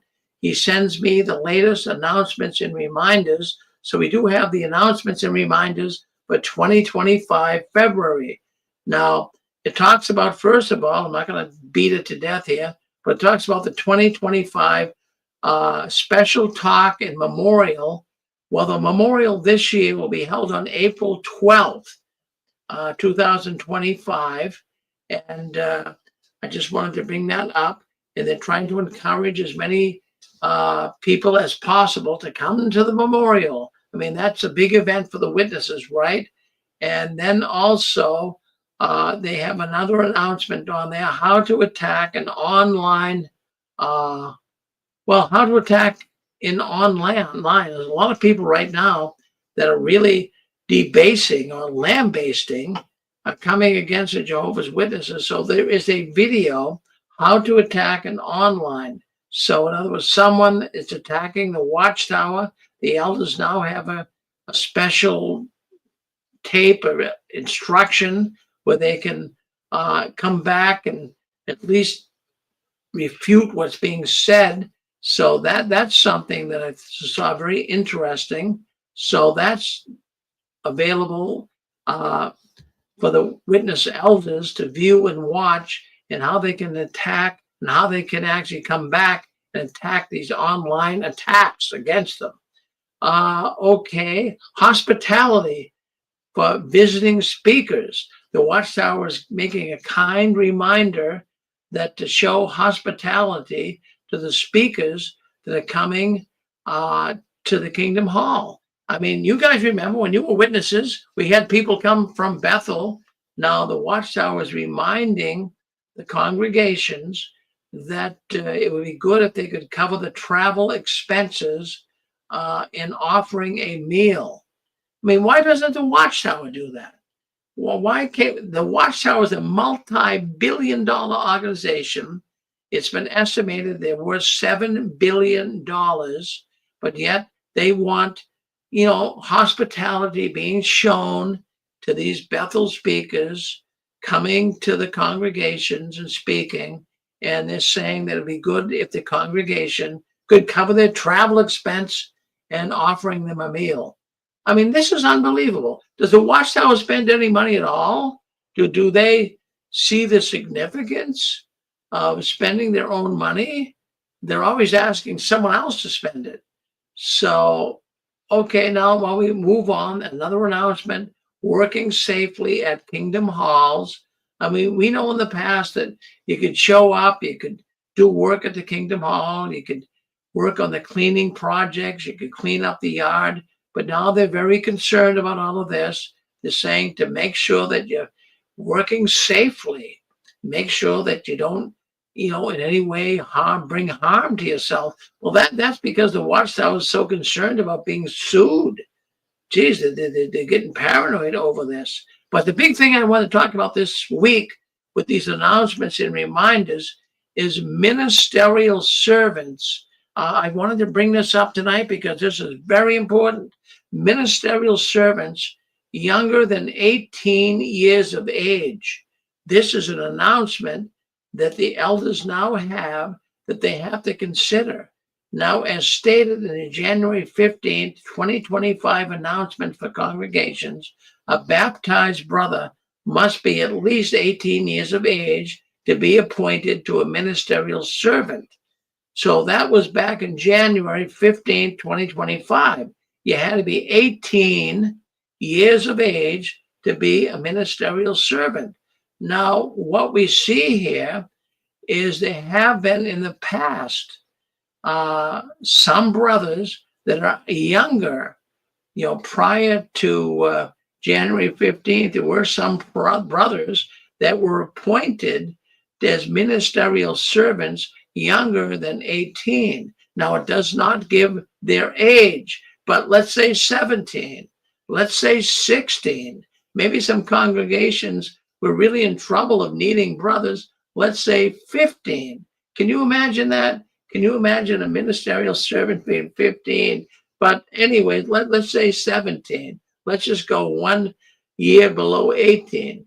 So, however, if a brother younger than 18 years of age has already been appointed as a ministerial servant, he can continue to serve. So we have a lot of, I'm going to call them teeny boppers that are actually serving as ministerial servants in many congregations. Now, notice the reminders here. I'm reading this. This is the directive right from the Watchtower. Now, please note the following reminders and cautions regarding ministerial servants who are younger than 18 years of age and how they may be used in the congregation. Please discuss these points with each ministerial servant in your congregation who is younger than 18 years of age along with his parent or legal guardian. So in order for the Watchtower, the elders, to even talk to a ministerial servant in the congregation who's younger than 18, their parents have to be with them or a legal guardian. And then also it's mentioned here, now this is what really got my attention. It says here that an elder, I'm reading it right, this is the directive right from the Watchtower. It says an elder should never be alone with a ministerial servant who is younger than 18 years of age. Use discernment to avoid any conduct that could be misinterpreted by others as morally questionable. Well, wait a minute. Let's stop right there. Well, why do you think an elder should never be alone with a ministerial servant younger than 18? What's the Watchtower now? They don't go into detail here. Excuse me. But what is the Watchtower thinking? I mean, I can only think of one thing. Would an elder kind of make sexual innuendos toward a ministerial servant younger than 18? It doesn't go into detail here, but that's the first thing that runs through my mind. I mean, I know all the problems the Watchtowers had with child sex abuse. I mean, I don't know, but that's, I mean, am I reading more into it than I should? I don't know. Why is that? So that's reminders. They also want you to work safely at Kingdom Halls. I mean, obviously right now people can get hurt. They can sue the organization. The organization is paranoid right now. The organization is paranoid. They don't know what to do. They are in a real turmoil. You know, they're afraid that someone might slip, someone might fall. They're going to sue them. I mean, they've got so many lawsuits already. Maybe they can't handle all of this. So I'm just bringing this all out. They are also encouraging, you know, people to be able to go out in this field ministry and promote the memorial that's coming up April 15th. So that's the announcements and the reminders. But what do you think? What do you think of a ministerial servant being, say, 16, maybe even 15? I mean, how would you, I mean, let's just say that you had one in your congregation. Would you look at a 17, a 16, a 15-year-old person, ministerial servant? Would you be willing to take counsel from that one? What do you think? You're on with me. What do you think, Chicago? You're on with me. What do you think? I mean, do you think a 15, 16, 17-year-old ministerial servant is qualified to be such? I mean, is the Watchtower best? Yes. Go ahead, Stephen. This is Stephen. The first thought that comes to my mind, it seemed to me when the Australian Royal Commission was in progress, one of Watchtower's points was that they don't have any kind of an arrangement where they've got old people or grown-ups, you know, paired off with young people so that certain acts of a sexual nature, you know, can't occur because they don't have any programs like that. So I think that that's the reason why they now have to double back and say, oh, we can't even have, you know, 18 and younger ministerial servants paired off with elders because we told these courts that we don't have any arrangements like that. I think that that's the reason. And it's laughable that you would have a 16-year-old ministerial servant. I remember you had to really be doing something to even be approved a ministerial servant in your 20s. But now the bar is so low, you know, that you can be a teenager and be a ministerial servant. It's laughable. It's basically a nonsensical, you know, position. But I think the reason why they can't be together is because they've told these courts that they don't have any arrangements where they're pairing off older people with younger people. And so they would have to put something in there to say, oh, we can't even have the ministerial servants, 18 and younger with the elders because we told the courts we don't have this. So it's just more CYA, cover your assets. Wow, good point. That's exactly right. And why would you have a 16-year-old ministerial servant or a 17-year-old? It shows they're desperate. It shows there's not enough men that are willing to come forward, so they pick these really young people to become servants. Unbelievable. Well, my goodness gracious, we got a lot going on here tonight. A lot going on. In fact, I wanted to bring up tonight here on the news as well, homeless people. There's so many Jehovah's Witnesses that are going homeless. Did you know that? Friends, the cost of maintaining rent, maintaining an apartment, maintaining a house is getting out of control. People are writing, not just ex-witnesses, but it's all over the business news.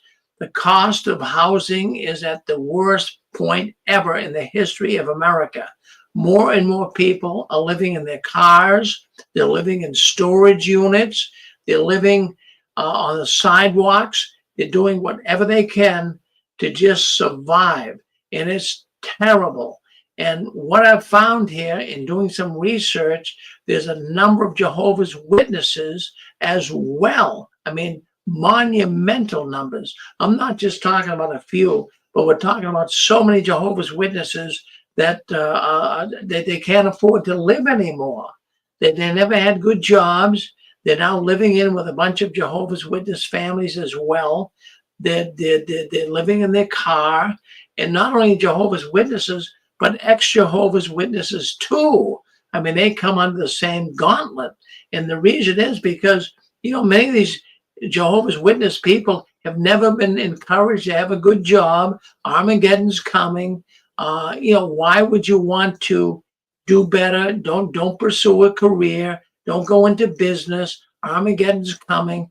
I mean, we have so many people that have been displaced financially, and not just witnesses, but ex-witnesses as well. And this is really disturbing. It's just unbelievable the amount of information I have coming in here to the 6 screens. Rick? Yes. Go ahead. Hello, Rick? Yeah, you're on with us. Go ahead. I didn't mean to butt in. I wasn't sure how that thing worked again. I wasn't sure if I did the right thing. This is Marty. I wanted to just be brief. Yes, go ahead. Can you hear me okay? Yes, go ahead. Okay. This is Marty. I have an idea for a campaign for people. I can't do it because it's been too long, but anybody who has recently pioneered, let's say in the last couple of years, they can sue the Watchtower and be paid $20 an hour for all their hours. I looked it up. I did the lawyer research, everything. So I would have led the group and I would have said, let's do it. But there's a 2-year limitation on this thing, statute of limitations. So anybody who wants to collect in right now, who's mad that they put the time in, they should be getting paid for their time. And you will win the lawsuit. Well, I mean, how would they go about this, Marty? I mean, how do they do it? What's that? Well, how would they go about it? I mean, do they have to get? You have to go to a lawyer. You have to go to a labor lawyer or whatever, and then you have to talk to them, and they say, "Well, when did this? Oh, you did all this without being paid? Are you kidding me? Well, when was this? Well, 30 years ago. Oh, well, that's going to be kind of tough. If you do it now and you're within that 2 year, you can get a class action suit going. I'll bet you it'll take them out. Think how many people could, claim hours. I mean, I put 90 a month in, right? So I could have added it up. It came up to some $27,000, some kind of outrageous $30,000 a year or something like that. Yeah, but I'm saying, I mean, this is not an easy task. You got a lawyer. No. You got, a lawyer's going to say, well, you'd have to start it. Well, wait a minute, but hold on, Marty. I mean, when you were Jehovah's Witness going door to door, weren't you doing it as a volunteer? I mean, you weren't doing it as a yes. You weren't doing it as an employee. But you know what? Unfortunately, it doesn't matter because if they review the situation and they see that they're just a bunch of thieves and real estate people, they'll get you paid. It's all in the law. This has nothing to do with religion, my friend. Well, it's interesting what you say, but I mean, I'm sure there's a lot of hoops to jump through here. You just can't say, well, you know, I should be paid for my witness. There was a fella. Well, there was a fella that I remember he sued one of the like Ernest Angley or that because he was sort of volunteer, but he was devoting all this time and he was not being paid for it. He won that lawsuit like nothing. I'll bet you could get a class action suit going and put some pressure on him at least, because if they see a bunch of people come in and they want to be paid for all those hours. But this hasn't already happened. No one's ever won a case like that. I'm not sure, honestly, but I think it can be because after talking to the lawyer, I mean, this is for people who did it in the last 2 years, guys. You got to jump on this. And is it in a certain state or is federal? You know, I just called here a lawyer here in Ohio, where I'm at, and so all you got to do is get it rolling and find out what your label, find out what your thing is, because I don't recall when I pioneered that I signed any special thing that says, "Hey, I'm going to do this for free." You did an application, didn't you? You did an application for full-time service. Yeah, so that proves that I put that time in too. And I'm telling you, it's no different than if any big company was to not pay you for your goods. They'll find out. The Watchtower is just a company. That's it. I mean, Walmart did that to their people. They'd be fine. Yeah, but I mean, it's a little bit. Well, Zachary asked a good question. Has it been done yet? I mean, obviously, when you go out in service, you're volunteering. The Watchtower never said that they're going to pay you to do that. I mean, you're doing it on your own time. So, you know, I think it's. And also, though, go ahead. You're selling their magazines, Rick. You're selling their magazines. Yeah. You're going door to door. They're not protecting you. They're telling you you're going to be safe, but maybe you're not safe.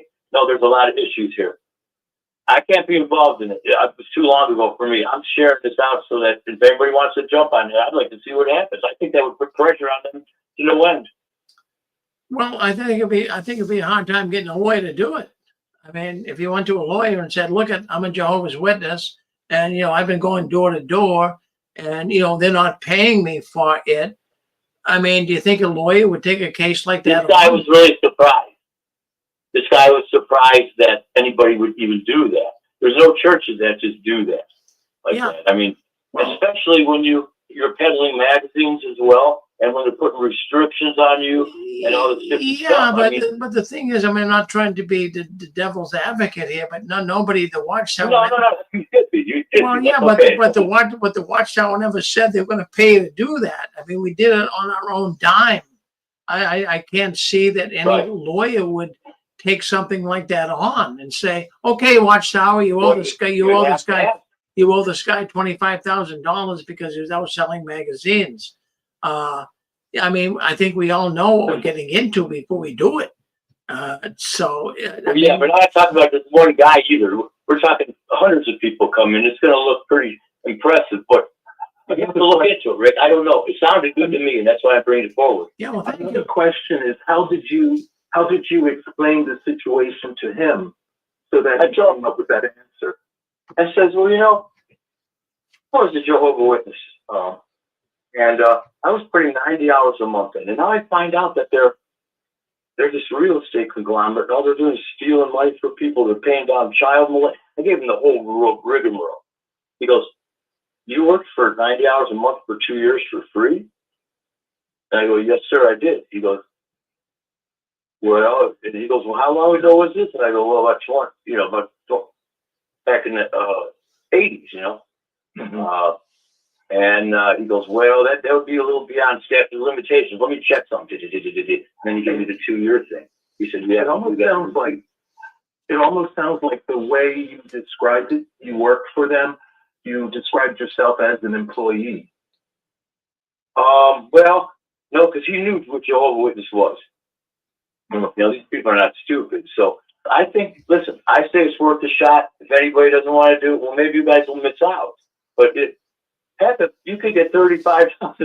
I mean, wow. And all the Kingdom Hall buildings, that's all volunteer. You never got paid for any of that. Building all those Kingdom Halls, and then what do? They turn and sell them on you? I'm not. Well, you know what's going on. The lawyers well, Marty, I'm not trying to beat up on you here, but you know, I mean, we all went out. We all went out in the service as volunteers. I was with you, man. So, in other words, if you volunteer to do something, I can't see where you can say, well, you owe me money for that. We all did it under the auspices of, you know, we're not employees, we're not subcontractors. We're trying If that was it, then Rick, if that's what the law states, then you're probably right. That would be the only downfall, though. Yeah. That would be the only negative about it. Because if you could, one person could tip that scale. Remember, we're here on a positive note. We're not feeding each other up. You're right. I'm here to help you guys because there'll be nothing in this for me at all. But I think that what this gentleman said has some merit, Rick, because we talked about this last week, wasn't it, Zachary? We talked about the new, what is it that the new boys at Bethel, the Powell Bounty? There's a new Powell. Wow, Kyrie. Oh, wow. I didn't know that. One of the things that they stressed in that is that the Bethelites, you know, for a new person coming into Bethel was an unpaid volunteer. The wording was very strategic and full of legalese. That's why we need that Black's Law Dictionary like Trixie was talking about.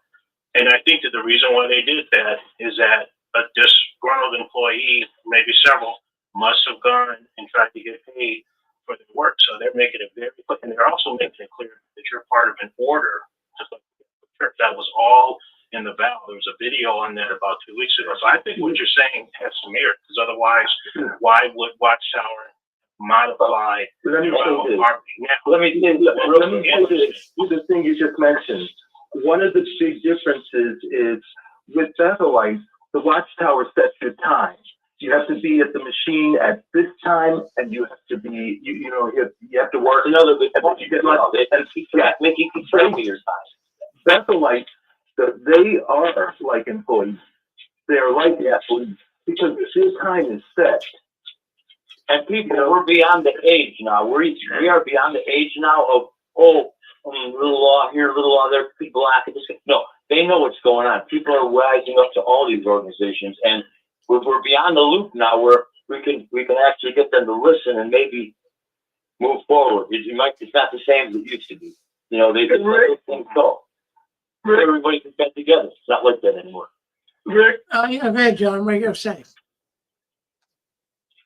Well, what I would like to say is that I think the only thing that has legs are the Bethelites, is what this gentleman just alluded to, because they actually are working. They, getting up at a certain hour, they go into their respective jobs. So I think that has legs, maybe has some merit, but the rest of the witnesses like you and I were volunteering, going out in service. No, I don't see that has any legs. But the Bethelites, it may be a possibility with the Bethelites only. Here's how you know.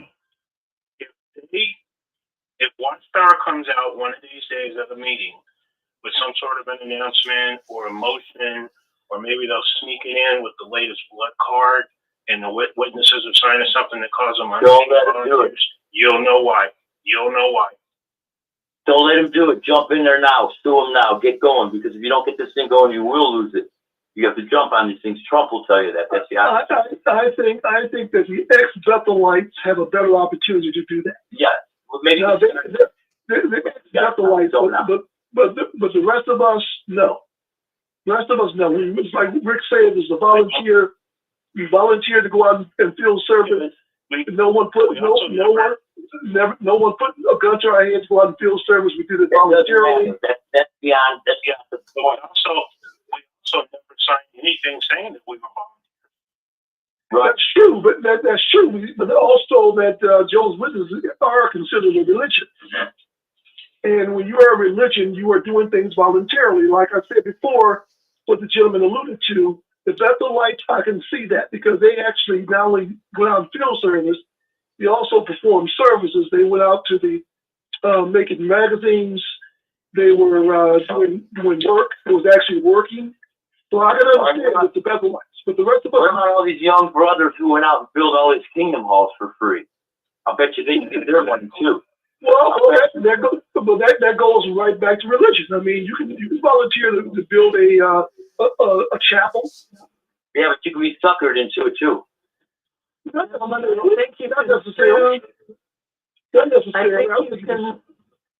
I think you can sue the local congregation if they slander you. Slander is verbal, libel is printed. So I think you would have a case to sue the local congregation in the case of a shunning, disfellowshipping, removal. But I don't know if there would be a labor case there because Bethel is zoned as a monastery. They picketed one time in Brooklyn. Well, see, and they you need to picketed say, as I a, don't can know. I finish, please, sir? Can I finish, please, sir? They picketed one time in Bethel as a labor, unpaid labor thing, and that was like 30 years ago. New York is zoned for monasteries, so I don't know if they could have a case there. But like I said, locally you could sue for slander if you were removed disfellowshipped and your name was tarnished. I'm talking about people who are putting in thousands and thousands of hours of free labor to build these buildings that they just turn around and sell on everybody. Well, I hear your anger, and I'm a fifth-generation witness. I understand what you're saying. Let me finish up real quick because I'm going to go, okay? But here's the thing. Okay. If you say, no, I don't think it's going to work, these things are just going to go on, and there's going to be nothing to it. I understand that. I had an attorney at my kitchen table for 8 years, sir. I don't have a Juris Doctor, but this is just not opinion. Just make it happen, people. Just make it happen. I love you all. Can I tell you guys something? Because it is kind of on this subject. It's a personal thing. I did have the pleasure one time of charging a congregation for personal services, professional help that they needed. And the elders who are the ones who would know about it, they couldn't stand it. And they stalled. They stalled engaging me. And finally the circuit overseer said, "Put that brother his money and get him to work." So I had billed a congregation for professional services. It was kind of fun because the brothers kind of didn't like it, you know. Don't think like you know everything. Don't think like you know everything. Research, okay? Yeah, hold on 1 second. Pixie, hold on. Let me. It's my program. Let me talk, okay? Yeah, so talk to your lawyer. That's all. Good night. Give me a chance to talk. That's all I want. It's my program. I want to give a chance to talk. Brother, I think that really, when you stop and think about it, I mean, no one ever said that we're going to be paid. No one ever said that we're going to be compensated for the work we put in. I think I'm not trying to discourage your thoughts here, but I think we're barking up the wrong tree. There's no way. I mean, I could just imagine in a court of law. Well, were you told you were going to get paid? No, I did it as a volunteer. Fine, dismissed. That's what would happen.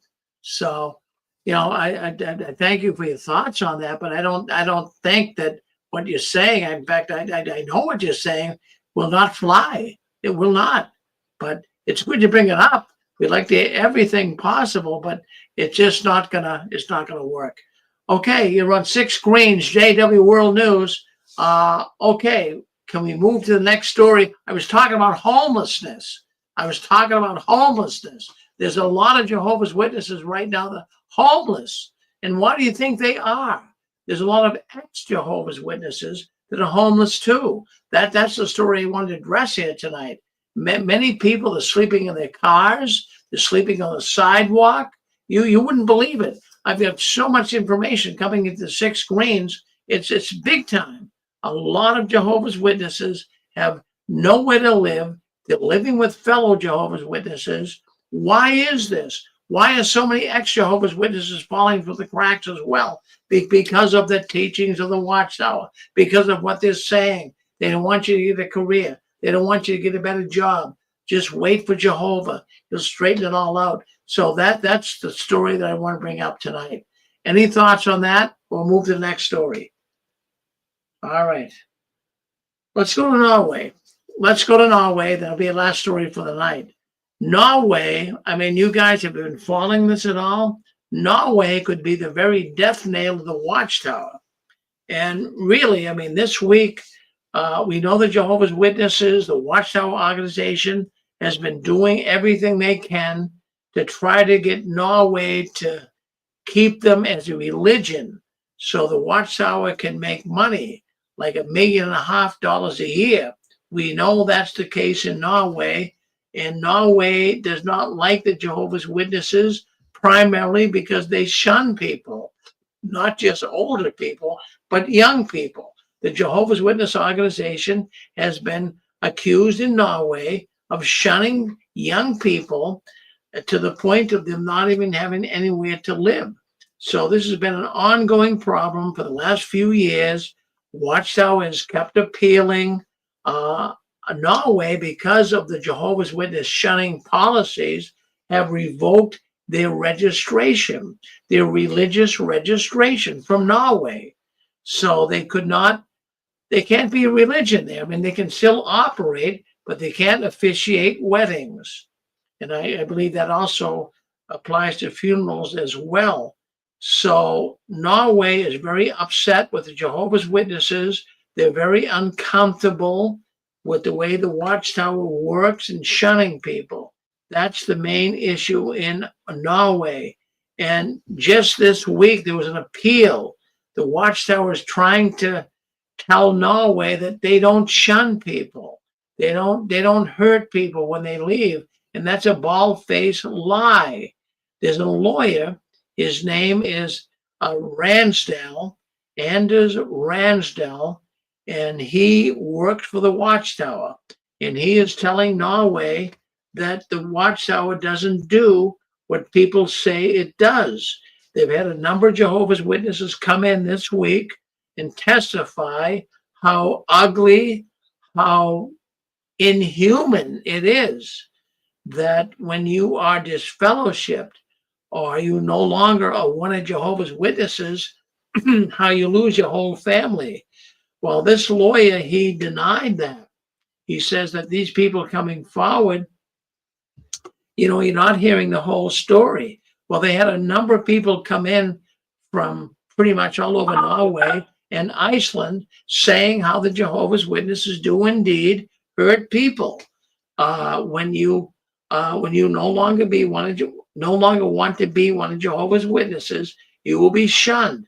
Well, this guy Ransdell, who is a Jehovah's Witness lawyer, he denies the fact that that all happens. We know what happens. The man is lying. And he was so upset that they had so many Jehovah's Witnesses, former Jehovah's Witnesses, come into the courtroom and actually testify how they've been treated when they wanted to leave the Watchtower. And this has been an ongoing case, but I'll tell you what, the country of Norway is not buying it. It looks like the Watchtower is going to lose. And I can tell you with certainty that what took place this week in Norway is not a good thing for the Jehovah's Witnesses. So, they can tell the court that, nothing really bad happens to witnesses when they're disfellowshipped. And that's a lie. We know what happens. People are shunned. Witnesses friends will no longer speak with that person. So it's pretty clear. And that has been brought up. But the Watchtower denies that happens. That is a lie. So I do believe that the Jehovah's Witnesses will not get the money they want from Norway. The decision hasn't been made yet. The law, the courts right now are deciding what to do. But from what I understand and what I've been reading here, Norway is not going along with the Jehovah's Witnesses. So they're going to rule against them. That's what I feel. In fact, even the closing arguments, one of the lawyers for the state, for Norway, she says that, this happens, even though the Jehovah's Witnesses, the Watchtower organizations coming forward and saying that, there's no evidence that the witnesses really chastise or shun people.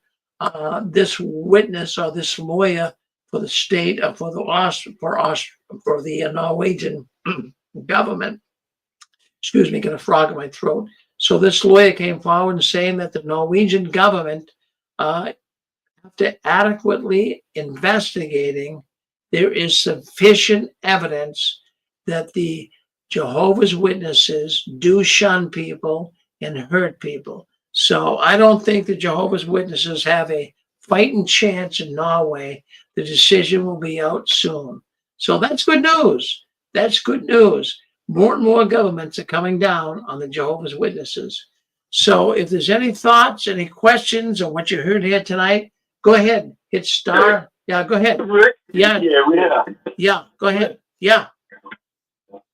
Go ahead, John. John first, yeah. Did you indicate that there were 25 witnesses at trial?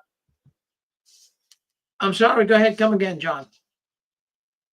Did you indicate that there was at least 25 witnesses at the trial? I didn't say that, but there were at least 25 witnesses that came forward and testified. Okay.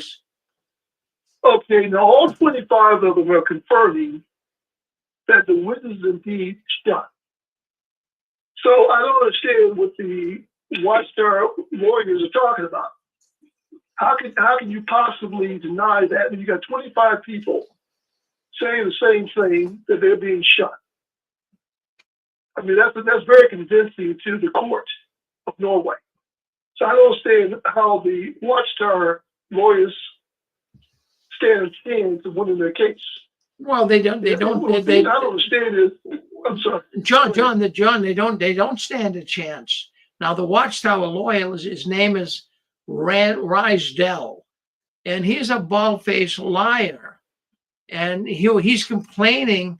After all of these witnesses, as you say, 25 of them came forward and said how they've been treated when they've been disfellowshipped, and this Rysdell, he's saying that they're not telling the truth. They're, we don't do that to people. But how can you have 25 people come forward, John, and testify how bad the Watchtower is when you disfellowship, and this lawyer's coming on and adamantly saying that that's not the truth? I mean, really? I mean, would the court buy that? Yeah, it's pretty stupid. It's pretty stupid. I think too. I think Watchtowers just cut their losses, and when the government takes away their financial privileges, shall we say, they just take the loss and move on. Because it's a waste of time going into court, in my opinion, when you have 25 witnesses or more testifying to the exact same thing, that they're indeed shot. And so the court realizes that these people are telling the truth. And so I don't see I don't know why they waste your time challenging these cases. Well, this lawyer Rysdell, lawyer for the Watchtower, he's wanting to file a protest. He's saying that this wasn't fair, that you had all these people come on and say how they've been treated in the Watchtower. And basically he was saying all those people are lying. I mean, can 25 people lie, John? Really? No. And the thing is, too, what Watchtower realize, this is not the same Watchtower when you and I were in the 1960s. They had an excellent reputation back then. They don't have that reputation they had like they do today. Not the same reputation. They have a horrible reputation. So it's a situation where they're going up a very steep hill because their reputation is horrible. So when they go into these courtrooms, they're not going to stand a chance because you got a lot of witnesses coming out, they're leaving, and they're willing to testify against Watchtower. So it's just impossible for them to try to defend the organization like they did back in the 1960s. It's not the same organization. And with the internet, as we talk about all the time, the internet has changed everything. People can very easily go on the internet and look up what they're doing or what they have done. It's just astronomical that they're going to try to defend the organization in the 21st century. Well, John, thank you for bringing that up. Hold on one second. We got to go back to 2022. That's when this whole thing started. It started in January 2022 when the governor of Oslo, Norway, he actually decided that Jehovah's Witnesses would no longer receive state funding. And why they wouldn't is because they shun people. That's against the rules. If you're going to receive state funding, you need not to shun people. But, the Watchtower, they appealed this. This is 3 years ago. And now their final appeal came in this week.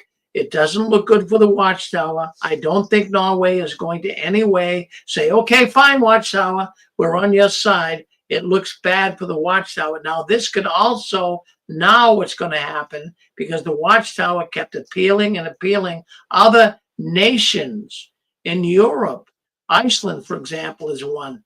There's a lot of nations that are going to come forward now and say enough is enough. We're going to hear a lot more about this. This was a bad PR move for the Watchtower, John. So let's see what's going to happen. I think it's great. I'm sitting here and I'm doing a happy dance. Believe me. Yeah, I am too. And I think it's just a matter of now they should just cut their losses. And when someone, when a country like Norway takes away their money, they should just take it and deal with it. There's nothing really they can do about it. It's not the same organization. They don't have the reputation they had before. So I think it's just a waste of time. And you have more, as I stated before, you have more and more witnesses coming out of the organization. And they are very brave to come out and talk. They have no problem talking against the organization like they did back then. They have no problem doing that today. So I don't see where they have a chance to even try to defend the organization anymore. I really don't. They should just go away, put the tail between their legs and say, that's it. Because they're done. They're cooked. There's nowhere they can go. One more thought. Go ahead. You're on with us.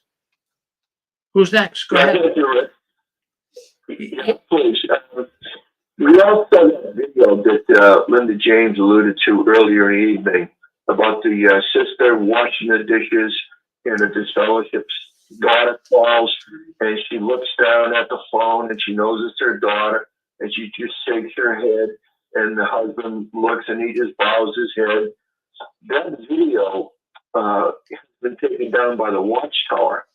It amazes me how they can put videos out left and right about this fellowshipping, put it in print 1,000 times over the last 50 years, since 1952, when he started this fellowshipping.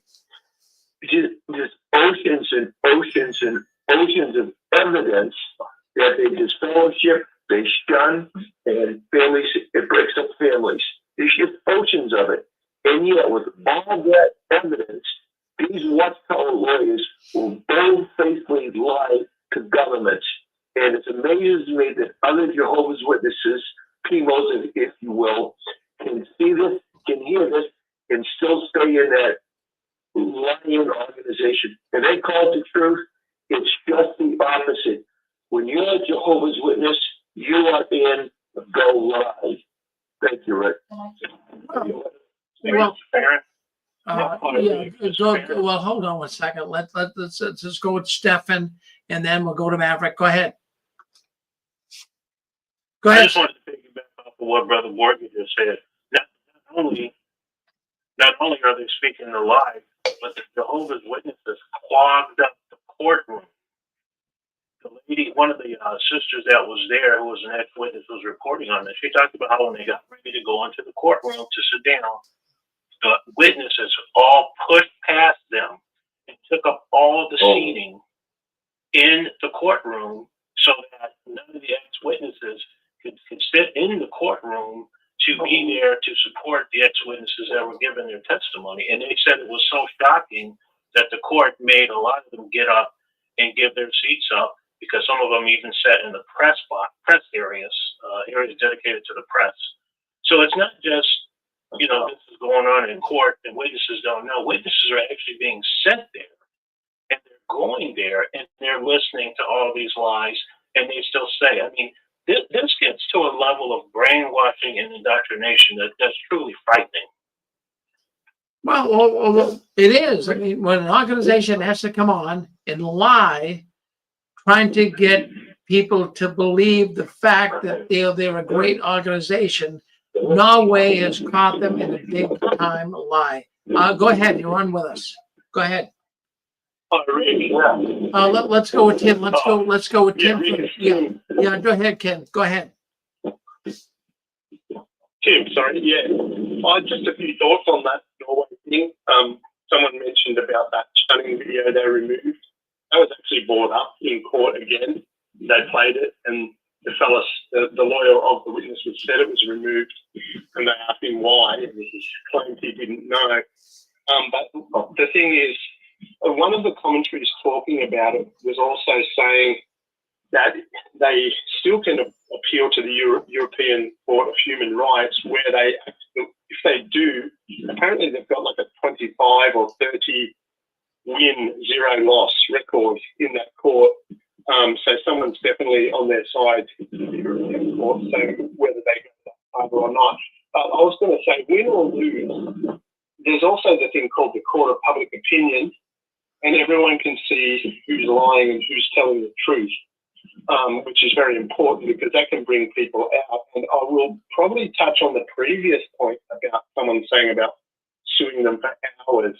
I kind of think that if you bring up frivolous stuff like that in the court of public opinion, you suddenly make the apostates look like they are liars, because it's just not a genuine, real thing that hurt people like shunning and child abuse has. Yeah, no one likes doing free labour, but again, if you're just going to pile on for the sake of greed, it's just not a good look. That's my opinion. Just look at these lawyers in Norway; they're not a good look. So people up there that watch that, even the judges and the prosecution, even if they lose, you can tell that what happens, even if they rule in favour of the witnesses, that they know damn well that the witnesses are being dodgy, and that the thing is they've just got to follow law, not their emotions. Thanks, Rick.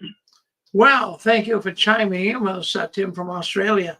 No, the fact is, I'm glad you brought that up. The shunning video was removed. Now, why would the Watchtower do that?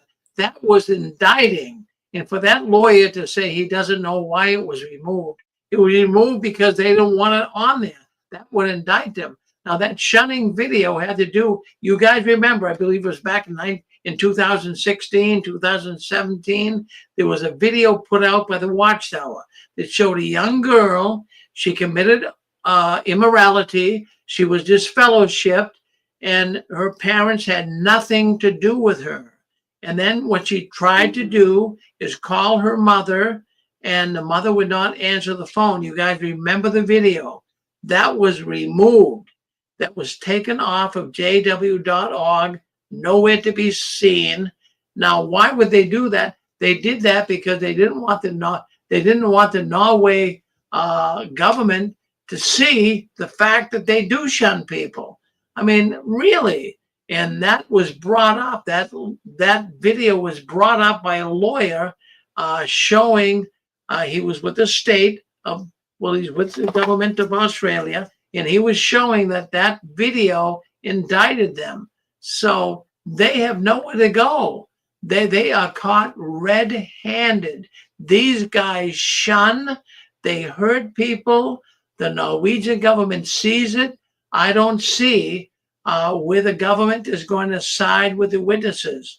They are not going to get the money that they want to get. They're not going to get the recognition as a religion I can see them saying, no way, Watchtower. And that's going to spread. That's going to spread to many other European nations. In fact, many nations around the world. So I think it's great. I think it's great what happened this week. Good news. Thank you. Rick, could I add something to that, please? Yes, go ahead, Constance. Okay, I was going to say, Rich and I were just watching that video yesterday, and you know everything that you said, of course, is correct. But if you want to get more detail about it, watch the video on YouTube by Winston, and it's the YouTube channel is called Watchtower Examination, and it's the brother from Jamaica. He was never a JW. He was never when he was young, he went to the Kingdom Hall, but he was never a JW, and he brings it up so excellently.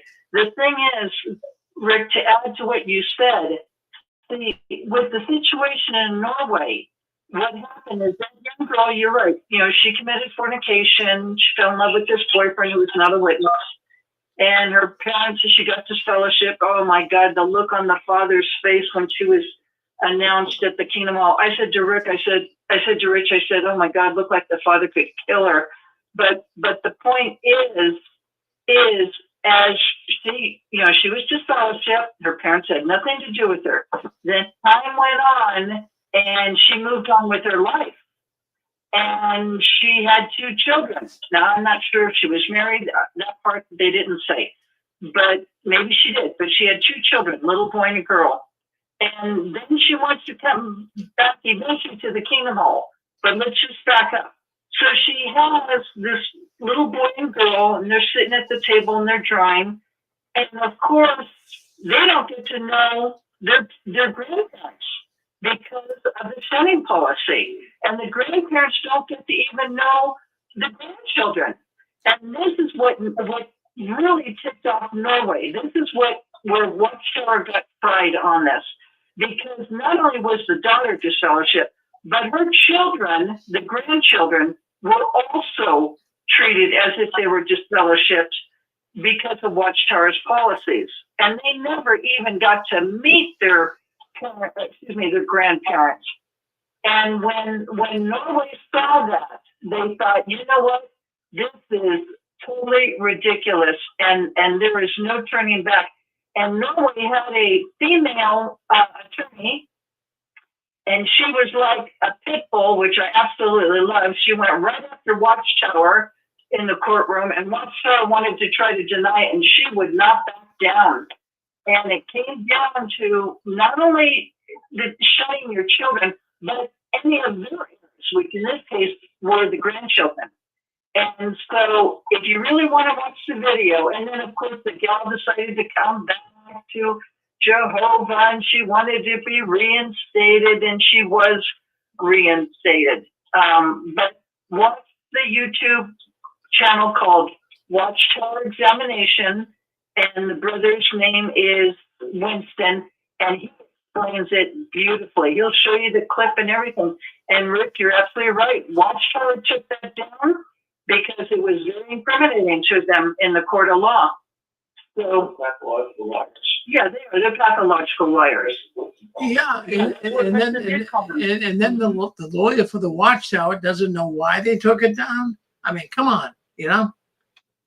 Exactly, Rick. Exactly. So, you know, Watchtower was caught in their lies and their shunning policy of how, you know, damaging it is to children. And so, you know, I hope I really hope Watchtower loses that money every year, millions, whatever. They deserve it because their policies are very evil and destructive.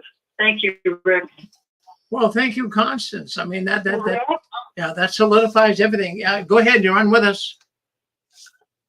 Hello. Rick, I had a question. Oh, that's Susan. Okay, go ahead, Susan.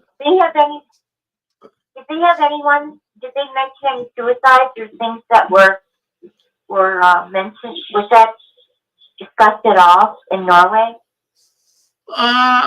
It might have been, but I didn't catch that. I mean, most of the discussion in Norway was the fact that when people leave, they they no longer available to talk to the relatives and friends. They're shunned. That was the major force, Susan. Yeah. Because I'm wondering if they mentioned, like in the United States and other countries, how it causes people to commit suicide. I think that would be something that would really push Norway over the edge as far as welcoming the Watchtower. Well, Norway is already over the edge. I mean, from what I've read here tonight and what I've observed, they are not happy with the witnesses. They are just totally disturbed with them. They realize the Watchtower is lying to them, Susan, and they're not going to get a favorable outcome here. I don't see it. I mean, if it does, there's payola or something going on. There's no way the Watchtower is going to get a favorable outcome from what took place this week. Thank you, Susan. Okay. Hey, Rick. Yeah, go ahead. This is Sharon. Yes. Formerly North Carolina, now in Virginia. Yes, Sharon. I just wanted to touch. How you doing, Rick? I just wanted to touch on the homelessness among the XJWs. We were homeless for 2 months last year. And from the time I started looking for a house to move into, from the moment I found it to move in, it was exactly 6 weeks to the day. And if XJWs will go to the USDA site, there is no down payment, there is no closing cost, and it will only cost a appraisal and inspection, and that was under $1,000 for us. And like I said, we were in a house really quick through the USDA. The funny part about this is our mortgage company was named Society. So it was almost like a zinger. Well, that's I don't know if anybody would be interested in that, to do that, but they don't have to remain homeless. I mean, if you do due diligence like we did, like I said, it was 6 weeks from the moment I found it till we moved in. Well, good for you, Sharon. So, in other words, what would you do if you were homeless right now? Who would you write to? Yeah. I would go online and go to the USDA website, and they give you per state. They will give you the what they're looking for. Because let me tell you, it's very hard to get approved for that, even though it is quick, because once you get a USDA loan, they want to make sure you're going to stay in the house. So their inspections are very rigorous, but they are worth it. Well, thank you for sharing that, Sharon. I mean, right now, I couldn't believe even this week. Hold on 1 second. The information I got the information I got concerning homeless people. Hold on 1 second. Hold on 1 second.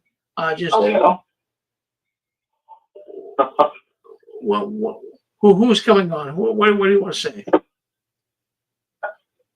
So, anyways, I'm going to say that, just this week I've been researching all this. There's so many people. I've got so many people who wrote to me. They're homeless. They are homeless. They are ex-witnesses. They are Jehovah's Witnesses. The whole country right now, Sharon, it's in upheaval. A lot of people are homeless. Yes, it is. Yeah. But Rick, the funds are there. They've been there for decades. You just got to go and get them. You just got to go get them. It's the same thing with Watchtower. The answers are there to get you out. You just got to find them. So USDA, what would a person punch the in? USDA website, yes. Houses.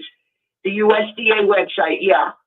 And each particular state, because I started looking in North Carolina, but Virginia had more benefits, so that's why we came to Virginia. Oh, good for you. Well, that's good. So the government's going to help you somewhat, right? That's good, Sharon. Yes, yeah. Yes. They definitely help. So if anybody, needs information on that, just go to the website and look for housing, because it's there. And now with DC in an uproar and everybody's selling their homes, they will tell you what you are permitted to get. And then if you just stay, you know, underneath that amount, you'd be surprised at what you can find. I'm serious. You'd be very, very surprised because they're out there. You just have to look for it. And we were up against a rock and a hard place because we had to find something fast. And within 6 weeks, we moved in. Well, that's good. That's amazing, Sharon. Thank you for sharing that with us. I mean, a lot of people right now, I've had so much email here. I can't believe it, of people that are facing hardships. Right now, it's very difficult for people. The rents are so high that, I mean, a lot of people, a lot of people are falling through the cracks. It's even people that never have experienced this before. The rents are too high. Housing. See, and that's the thing with rent. You're at the landlord's leisure. With the USDA, when they tell you what you're approved for, then it's up to you to go and look to see what you can get for that. When we were approved for $150,000, it doesn't sound like a lot, but I found something for $105,000. Wow. That was just perfect for us. And it was only $50 more than my rent payment. Well, that's amazing. Well, you did good, right? My goodness, God's blessing you. You did good, Sharon. That's good. So you know what, Rick? I will send you the link that I followed. This way, anybody who's writing to you about, you know, what's going on in their life with the homelessness, you can just send them the link. They can start investigating and do whatever their pocketbook will help them do. Well, thank you for doing that, Sharon. That's going to help some people because we got a lot of people on here right now. I'm serious that listen to the end, and they've been falling through the cracks. It's so hard for people. I'm not trying to over embellish it, but I mean, up here where I live, my wife and I, we are moving, and you know, I don't know what to do. We want to purchase a home, but the average home up here in Massachusetts is like, you know, $500,000 or $600,000, $700,000. Yeah. So it's like crazy. We will be moving, but the average rent up here, Sharon, you can't believe it. The rent is $3,000. If you want something decent, it's $3,000 a month. Oh my God. Yeah, $3,000 a month. Oh my God. Yeah, it's unreal. I mean, this is unbelievable. Wow. Yeah. So we're paying $750, and this is ours now. $750. And we're paying $750. My goodness, you $750. Yeah. You have got a bonus. I did my research. I will send you that link because the possibilities from that one link, I was totally amazed because nobody ever told me about this. This was just through due diligence that I needed a place to live. That's all it was. And I found all these links and all these avenues to get me into this house. And like I said, we only paid for the appraiser and the inspection. That's all we paid. And as a matter of fact, when we went down to signing the title, they gave us $400 for dinner. Oh my goodness. I can't believe that. I mean, $750 a month. I mean, that's a bonus. $750 a month, yeah. Oh my goodness. Yeah. Well, you know how to work the system, Sharon. I'll tell you that. Jeez, I'll tell you. Why? I mean, I will send you that link so that you can forward that to people. Oh yeah, no, I will do that. I will do that because a lot of people are falling through the cracks. I mean, there is a home crisis in this country. I mean, people cannot afford it. Right. It's unreal. Yeah. Yeah. Well, Sharon, thank you. Thank you very much. Don't look on that. There it is. Well, yeah, I'll get on that tomorrow, Rick, and you'll have that so you can help other JWs if they need it. If you're spending $750 a month, I don't know anybody that's spending that. That's you did your homework. Thank you very much, Sharon. Thank you. Yes, I did. Okay, you're welcome, Rick. Well, no problem. Well, thank you. Look at that, $750 a month. Can you beat that? Can you beat that $750 a month? I mean, the rent up here, $3,000 a month, and it goes up from there. Unbelievable. Well, you're on JW World News. That's the news. The Watchtower doesn't want. Hi, Rick. Yes, Maverick. Is that Tim? Oh no, it's Tim. Yeah. Just quickly on that subject, because I'm obviously overseas, but you talk. There's, I don't know if anyone remembers. There's a lady called Christiane. She makes videos. Ex-witness. She's done quite a few good videos. She's got about 6,000 subscribers. She's actually been in the chat on your program before, Rick. I'm just mentioning her because I noticed that she put a post on YouTube saying the reason she hasn't uploaded is because she's had pneumonia because she's homeless. So, yeah, I don't know if anyone remembers her. I know a year ago she used to come onto the chat. Occasionally you'd see her making comments and things. Well, Tim, we got so many people. That's There's so many people, Tim, that I've got coming through here to the 6 screens, giving me information that are falling through the cracks. It's very hard for people, very, very hard. And, you know, a lot of these people are ex-Jehovah's Witnesses. They are Jehovah's Witnesses. And, of course, being a witness, and even an ex-Jehovah's Witnesses, they have fallen through the cracks because you couldn't develop a career. You couldn't start a business. You couldn't start anything. So we have a lot of people right now that are feeling the adverse effects of being a witness. Thank you, Tim, for coming on. Well, you're on JW World News. I mean, that's the news the Watchtower doesn't want to talk about, but we talk about it every Saturday night and every other Sunday. Now, we will not be on tomorrow. There'll be no 6 Screen Sunday tomorrow. It'll be next week. But thank you for wanting to come in with us.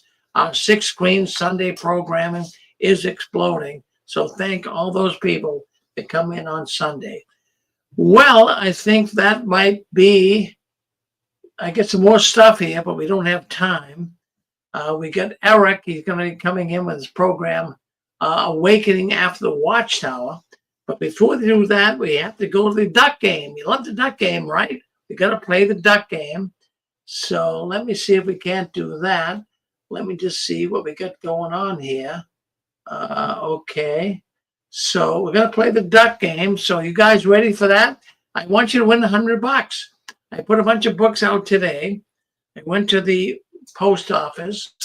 I got a bunch of books that went out here today. So JP, Nadine, Stefan, I need your address. Other people, I need your address. Send it to me. Sir. Stefan, send it to me. The I will send it. jwworldnews@gmail.com. Then we can get you the books. But send it there. That's the best. Yes, sir. That's the best place to send it.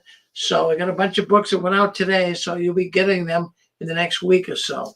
So anyways, let's get into our Jeopardy game. We play the Jeopardy music. We have a secret word. No one really mentioned it tonight.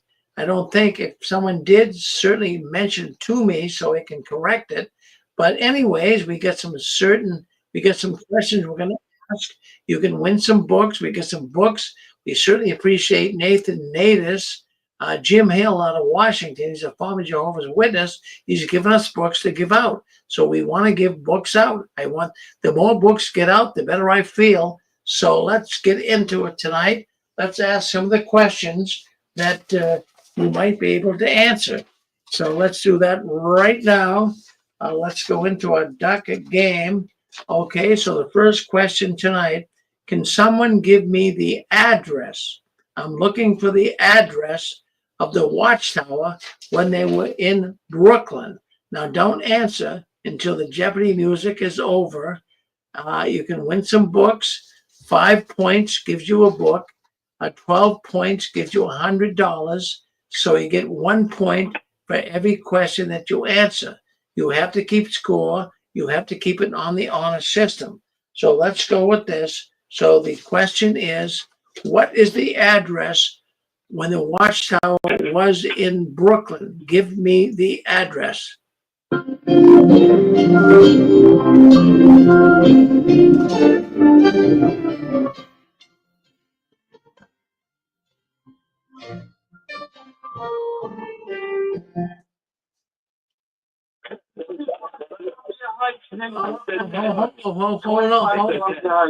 Hold on. Hold on. We need a number. We need a number. Now I want you. Hold on. Who? Well, no one gave me a number. Look, what we're looking for is. Columbia Heights, 825 Columbia Heights. Zachary gave a number. Zachary gave a number. I play by the rules. Well, everyone's not playing by the rules. What number did you call on, Rick? Well, the thing is, what I want you guys, if you just listen to me, I want you to take and pick a number at random, anywhere from 1 to 100. And then what I want you to do is take that number, and because I got so many people calling in here tonight, it's unreal. So what you want to do is put a number out. Take a number from 1 to 100 and say 11, 12. I didn't say 10, Rick. Okay, I said as soon as the music stopped. I'm gonna disfellowship. I'm gonna disfellowship that question. Okay. You are disfellowship. So that's not fair. I can give you about 35 numbers, Rick.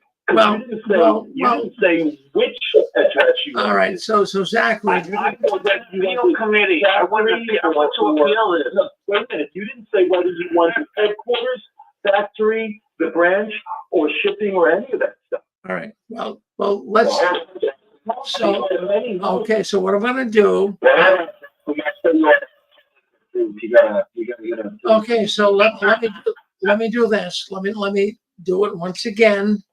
Then pick a number at random, and let go.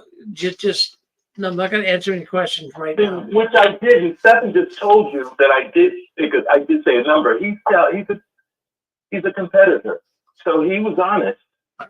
So anyways, let's play the music. Also, it's not disfellowship, it's removed. Okay, it is removed. So what I want you to do. Okay, so what I want you to do. Come in with a number. I'm going to play the music once again. And the question is address in Brooklyn. Don't answer till the music stops. Then give me a number.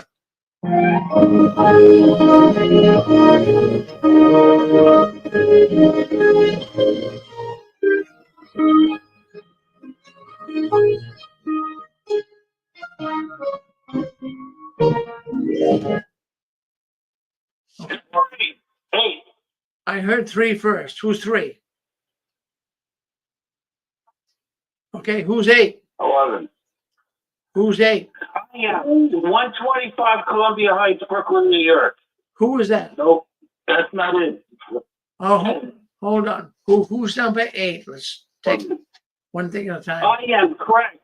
Craig from Florida. Okay. 125 Columbia Heights, Brooklyn. You're wrong. You're wrong, Frank. I hate to say that, but you're wrong. You're wrong. 55. 50. Hold on. Listen, you have to. Let's play by the rules. 55. Go ahead, 55. 55. Hold on. Oh, hold on. 55. What did you say? 55. Hold on. Listen, one at a time. If I call it out, listen, how can I possibly decide anything with everyone saying things? 55. What did you say? 25 Columbia Heights. Okay, that's 55. Take a point. Who's that? Thank you, Rick. Okay. From South Carolina. Okay, you got it. Okay, so that's good. All right. All right. Listen, we have to kind of, let's go nice and gentle here. Sometimes we get a little overexcited, okay? So anyways, I want you to tell me, okay, what county is Warwick in New York? That's the world headquarters of Jehovah's Witnesses right now. What county is Warwick in?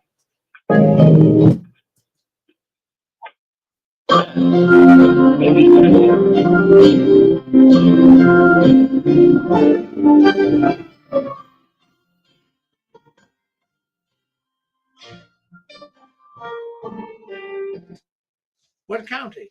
10, 83. 83. Go ahead. You? I'm the only one. Rick, can you hear me? Yeah. 83. Yeah, 83. Is that you, JP? Yeah, Orange County. It's Orange County. Yep. You got it. Take a point. Your books went out today. Your books went out today, by the way, JP. So keep the points. Let me make sure. You can hear me, can't you, Rick? Yes, I can. Yeah. Oh, okay. Yeah. So, what number are you, Zach? 10. Okay, stay 10. Once you have a number, stay 10. I got JP at 83. There's some others on here with certain numbers, so keep the same number so I can kind of tell who's calling in. Okay, so here's Hey, Rick. Hey, Rick. Yes. Excuse me. Actually, I heard Zachary, you kind of missed him a couple times. He did say 10. His number's 10, and I have heard him, and you kind of missed him.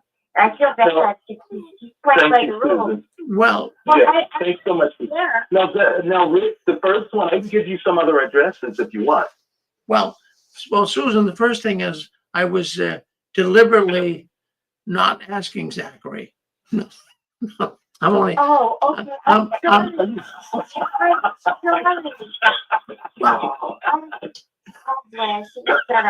Well, Jackie, at least Jackie, I'm on your side. Thank you, Susan. Thank you very much. Boy, Zachary, 6 screens is really hard on you, man. I don't know what it is. It's like you and Serena Williams, you guys. Wait a minute. Just so there's no excuse. It's 124 Columbia Heights, Brooklyn, New York, 11201. There's also 107 Columbia Heights, Brooklyn, New York, 11201. There's 117 Adams Street, Brooklyn, New York, 11201. And you can even say 360 Furman, Brooklyn, New York, 11201. And the voucher, 98 Montague, Brooklyn, New York, 11201. There's no excuse. I did answer the question. Well, I'm only kidding you. You want more? Well, no, that's fine. You're doing good. No. Yeah. Yes. Okay, so let's move. What's that? So, hey, Rick, this is JP. Yeah, JP. Yeah, I wanted to say thank you for the book, and I'm starting over at one point now. Okay. Tonight. Well, you get the points on the. I brought them up. Do I get a point? I'm going to give you a point. Zachary, I'm going to give you a point. Give Zach a point. I mean, thank you. We're going to give Zach a point. Okay. So let's go here. So keep score. The books are going out. I mean, we've got a ton of books here. We want them to go out. So here's the next question. There's a very strange town, very strange name, and that town is right next to Warwick in New York. What is the name of the town? Don't answer till the music stops.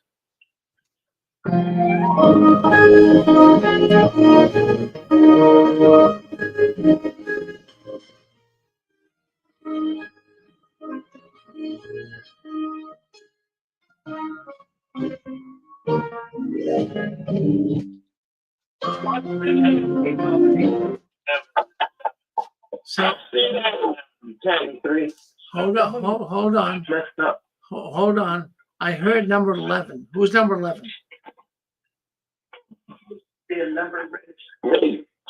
Who's number 11? Who's me? Okay, go ahead. Stefan, so go ahead. What's the name of the strange town next to Warwick? I'm going to go with Fishkill.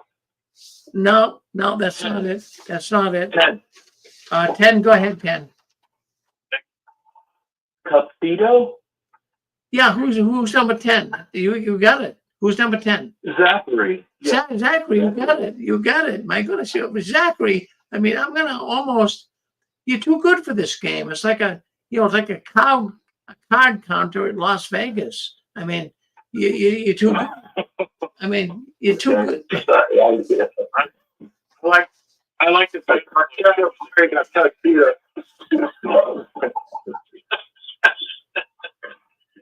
All right. All right. So let's go with that. So Zach, take a point, okay? Okay. Thank you, Rick. All right. So let's go with the next one. Actually, now don't answer till the music stops.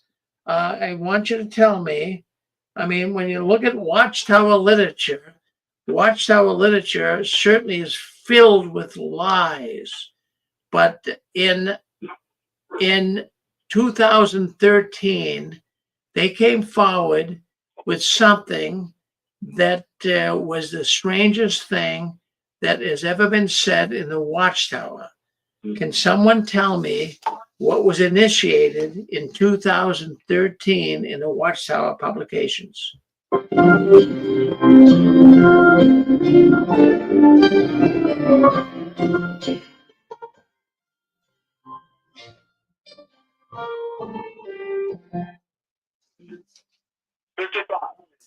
I'll go with 55. Go ahead, 55. They made a formation, basically, and I have that issue, and I save it. It says to listen and obey no matter how ridiculous their instructions may be from a human standpoint or not. That's the essence of it. You got it. Yeah, that's the answer. My goodness, I think I'm going to give you 2 points for that. I really do. I didn't think anyone was going to get that. Boy, oh boy, that's amazing to me. Amazing. Well, I saved that issue, and there's another one that contradicts that, which says that they are not inspired. Yeah, that's correct. In other words, it was February 2013 that says to listen to them no matter how ridiculous it sounds from a human standpoint or not. It's life-saving information, but then later on, in a future issue, they said that they are not inspired nor so it contradicts the statement. Boy, you've got that. I tell you, that's amazing to me. That's amazing that you got that. Well, take 2 points. Yeah, go ahead. Hey. Thank you, Rick. Hey, Rick, can I add on to this real quick? Yeah, go ahead. JP. Exactly the answer to that brother gave is pretty much, if you put it in one sentence, it's never turn down the Kool-Aid. Well, that's good, JP. Well, that's good. Thank you. Yeah, you're right with that. Okay, we got one more question, and I want you guys to keep score for yourself. So let's ask this question. I want if someone can name five themes for conventions, I will give you 2 points tonight. 5 themes for conventions.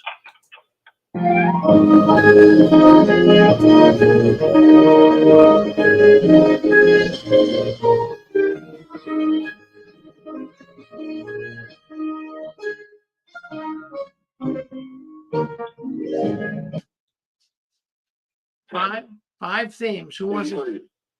83? 10. Let's go at 80. Let's go at 83 first. I said 10 before 83. I think. Okay, I think 83 was first, but let's bring him on. No way. Or her, and then we'll go to you. 83. Go ahead. Well, I guess you're not going to go forward, so go ahead. I'm gonna give it to 10, Rick. I'm too tired anyway. This is I don't have the energy to give out 10 or 5 conventions. Okay. This is let's try this. Divine purpose, divine victory, divine sovereignty, divine justice, teachers of God's word. Divine justice, I don't think was in there. Oh yes. Divine justice. That assembly had, on the last day, there was an extreme storm, thunder and everything. And I made the joke, the session, I made the joke, what a fitting end to the Divine Justice District Convention. That's why I remember it. Well, Oh, yeah. It was sometime, I think it may have been in the 90s. Just kidding. so divine justice, I don't see that here, but you know, Zach, I'm going to give it to you anyways. The New World. I'm going to give that to you anyways for your diligence and certainly coming forward in saying that. I think that's quite remarkable. So take a point. So how many points you got now, Zach? You said you were going to give 2 points for that one, didn't you? Yeah, well, 2 points for the last one. Or did I say 2 points for this one? I'll give it. You said for 5. Yes, yeah, you did. Yeah, I did. I did What's say going on here? it. So it's okay. Just to make. I'll give you 2. I'll give you 2 points. 2 points. That makes 11. That makes 11. 11. Well, you got 1 point. You can win $100, Zach. Hilarious. Zach, I'm gonna ask one more question, and maybe you can get to $100 tonight. So, one more question, okay? So here's a question. This is especially for Zach. The Divine Justice District Convention was in 1988. Okay, I'll go with that. So there you go. Okay. Thank you. So I'm going to throw an easy one out. I didn't look that one up just now. So Zach, I'm going to give you a very easy question, okay? Because I want you to win the $100. So I'm going to give the question, and don't answer this until the music stops. Tell me, what was Charles Taze Russell's teacher in the 3rd grade? This is an easy one.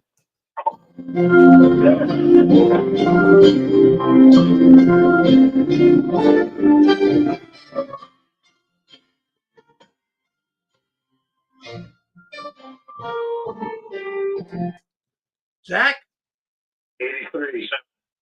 I'll go with 83. 83 was first. Miss Hall. No, very close. Very close. Who's next? Sorry, Rick. Who the hell's going to know that? I just gave my 3rd grade teacher name. I was going to give my 3rd grade teacher. Well, go ahead, Zach. I only know because Rick said it was close. Ms. Hull, Hull. No, it wasn't Hull. No, it wasn't Hull. So that was supposed to be an easy one. I was trying to make it easy for you, Zach. I want you to win the $100. Tell me it was not Mrs. Lang, because that was my 3rd grade teacher's name. Well, how about Teacher Zoll? Teacher Zoll. You didn't get that, Zach. I thought you'd know that. No, I don't know those. Oh, Rick. I don't know the trick question. I never heard of that. You don't know the kindergarten teacher. Did you want me to give you another easy one, Zach? What? Yeah, I'm just to hear what you consider easy. Well, I give you that. I want you to win, Zach. I want you to win $100 tonight. So, well, give all right. Give a witness question. All right, I'll give you another one. What was Charles Taze Russell's first impression of Cynthia McDonald? Don't answer.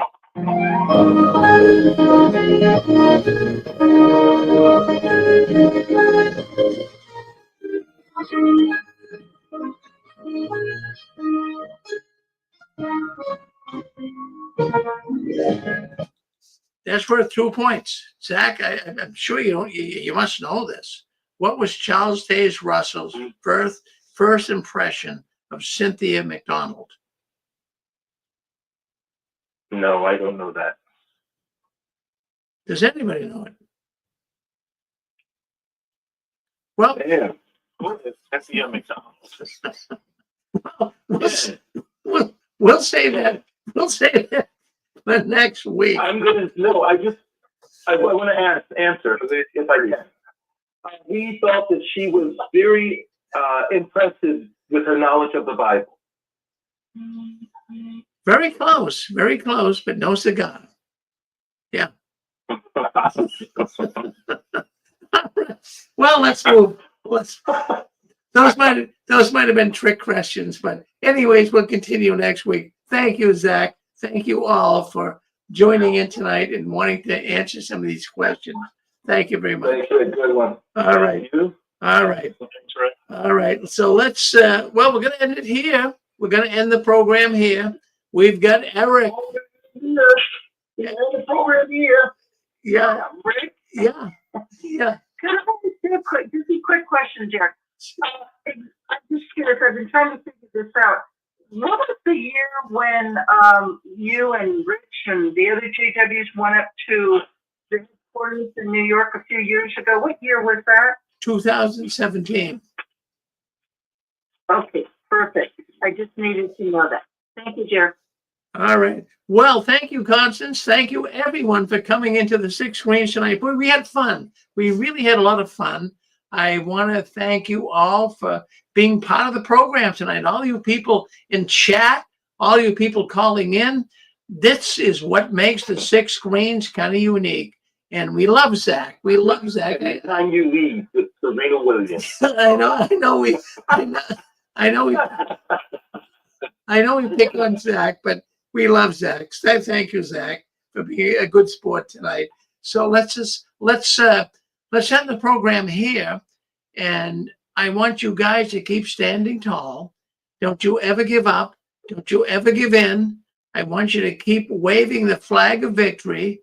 Never let your visions die. And the last one, leaving the Watchtower, please turn off the new light. We're going to Eric.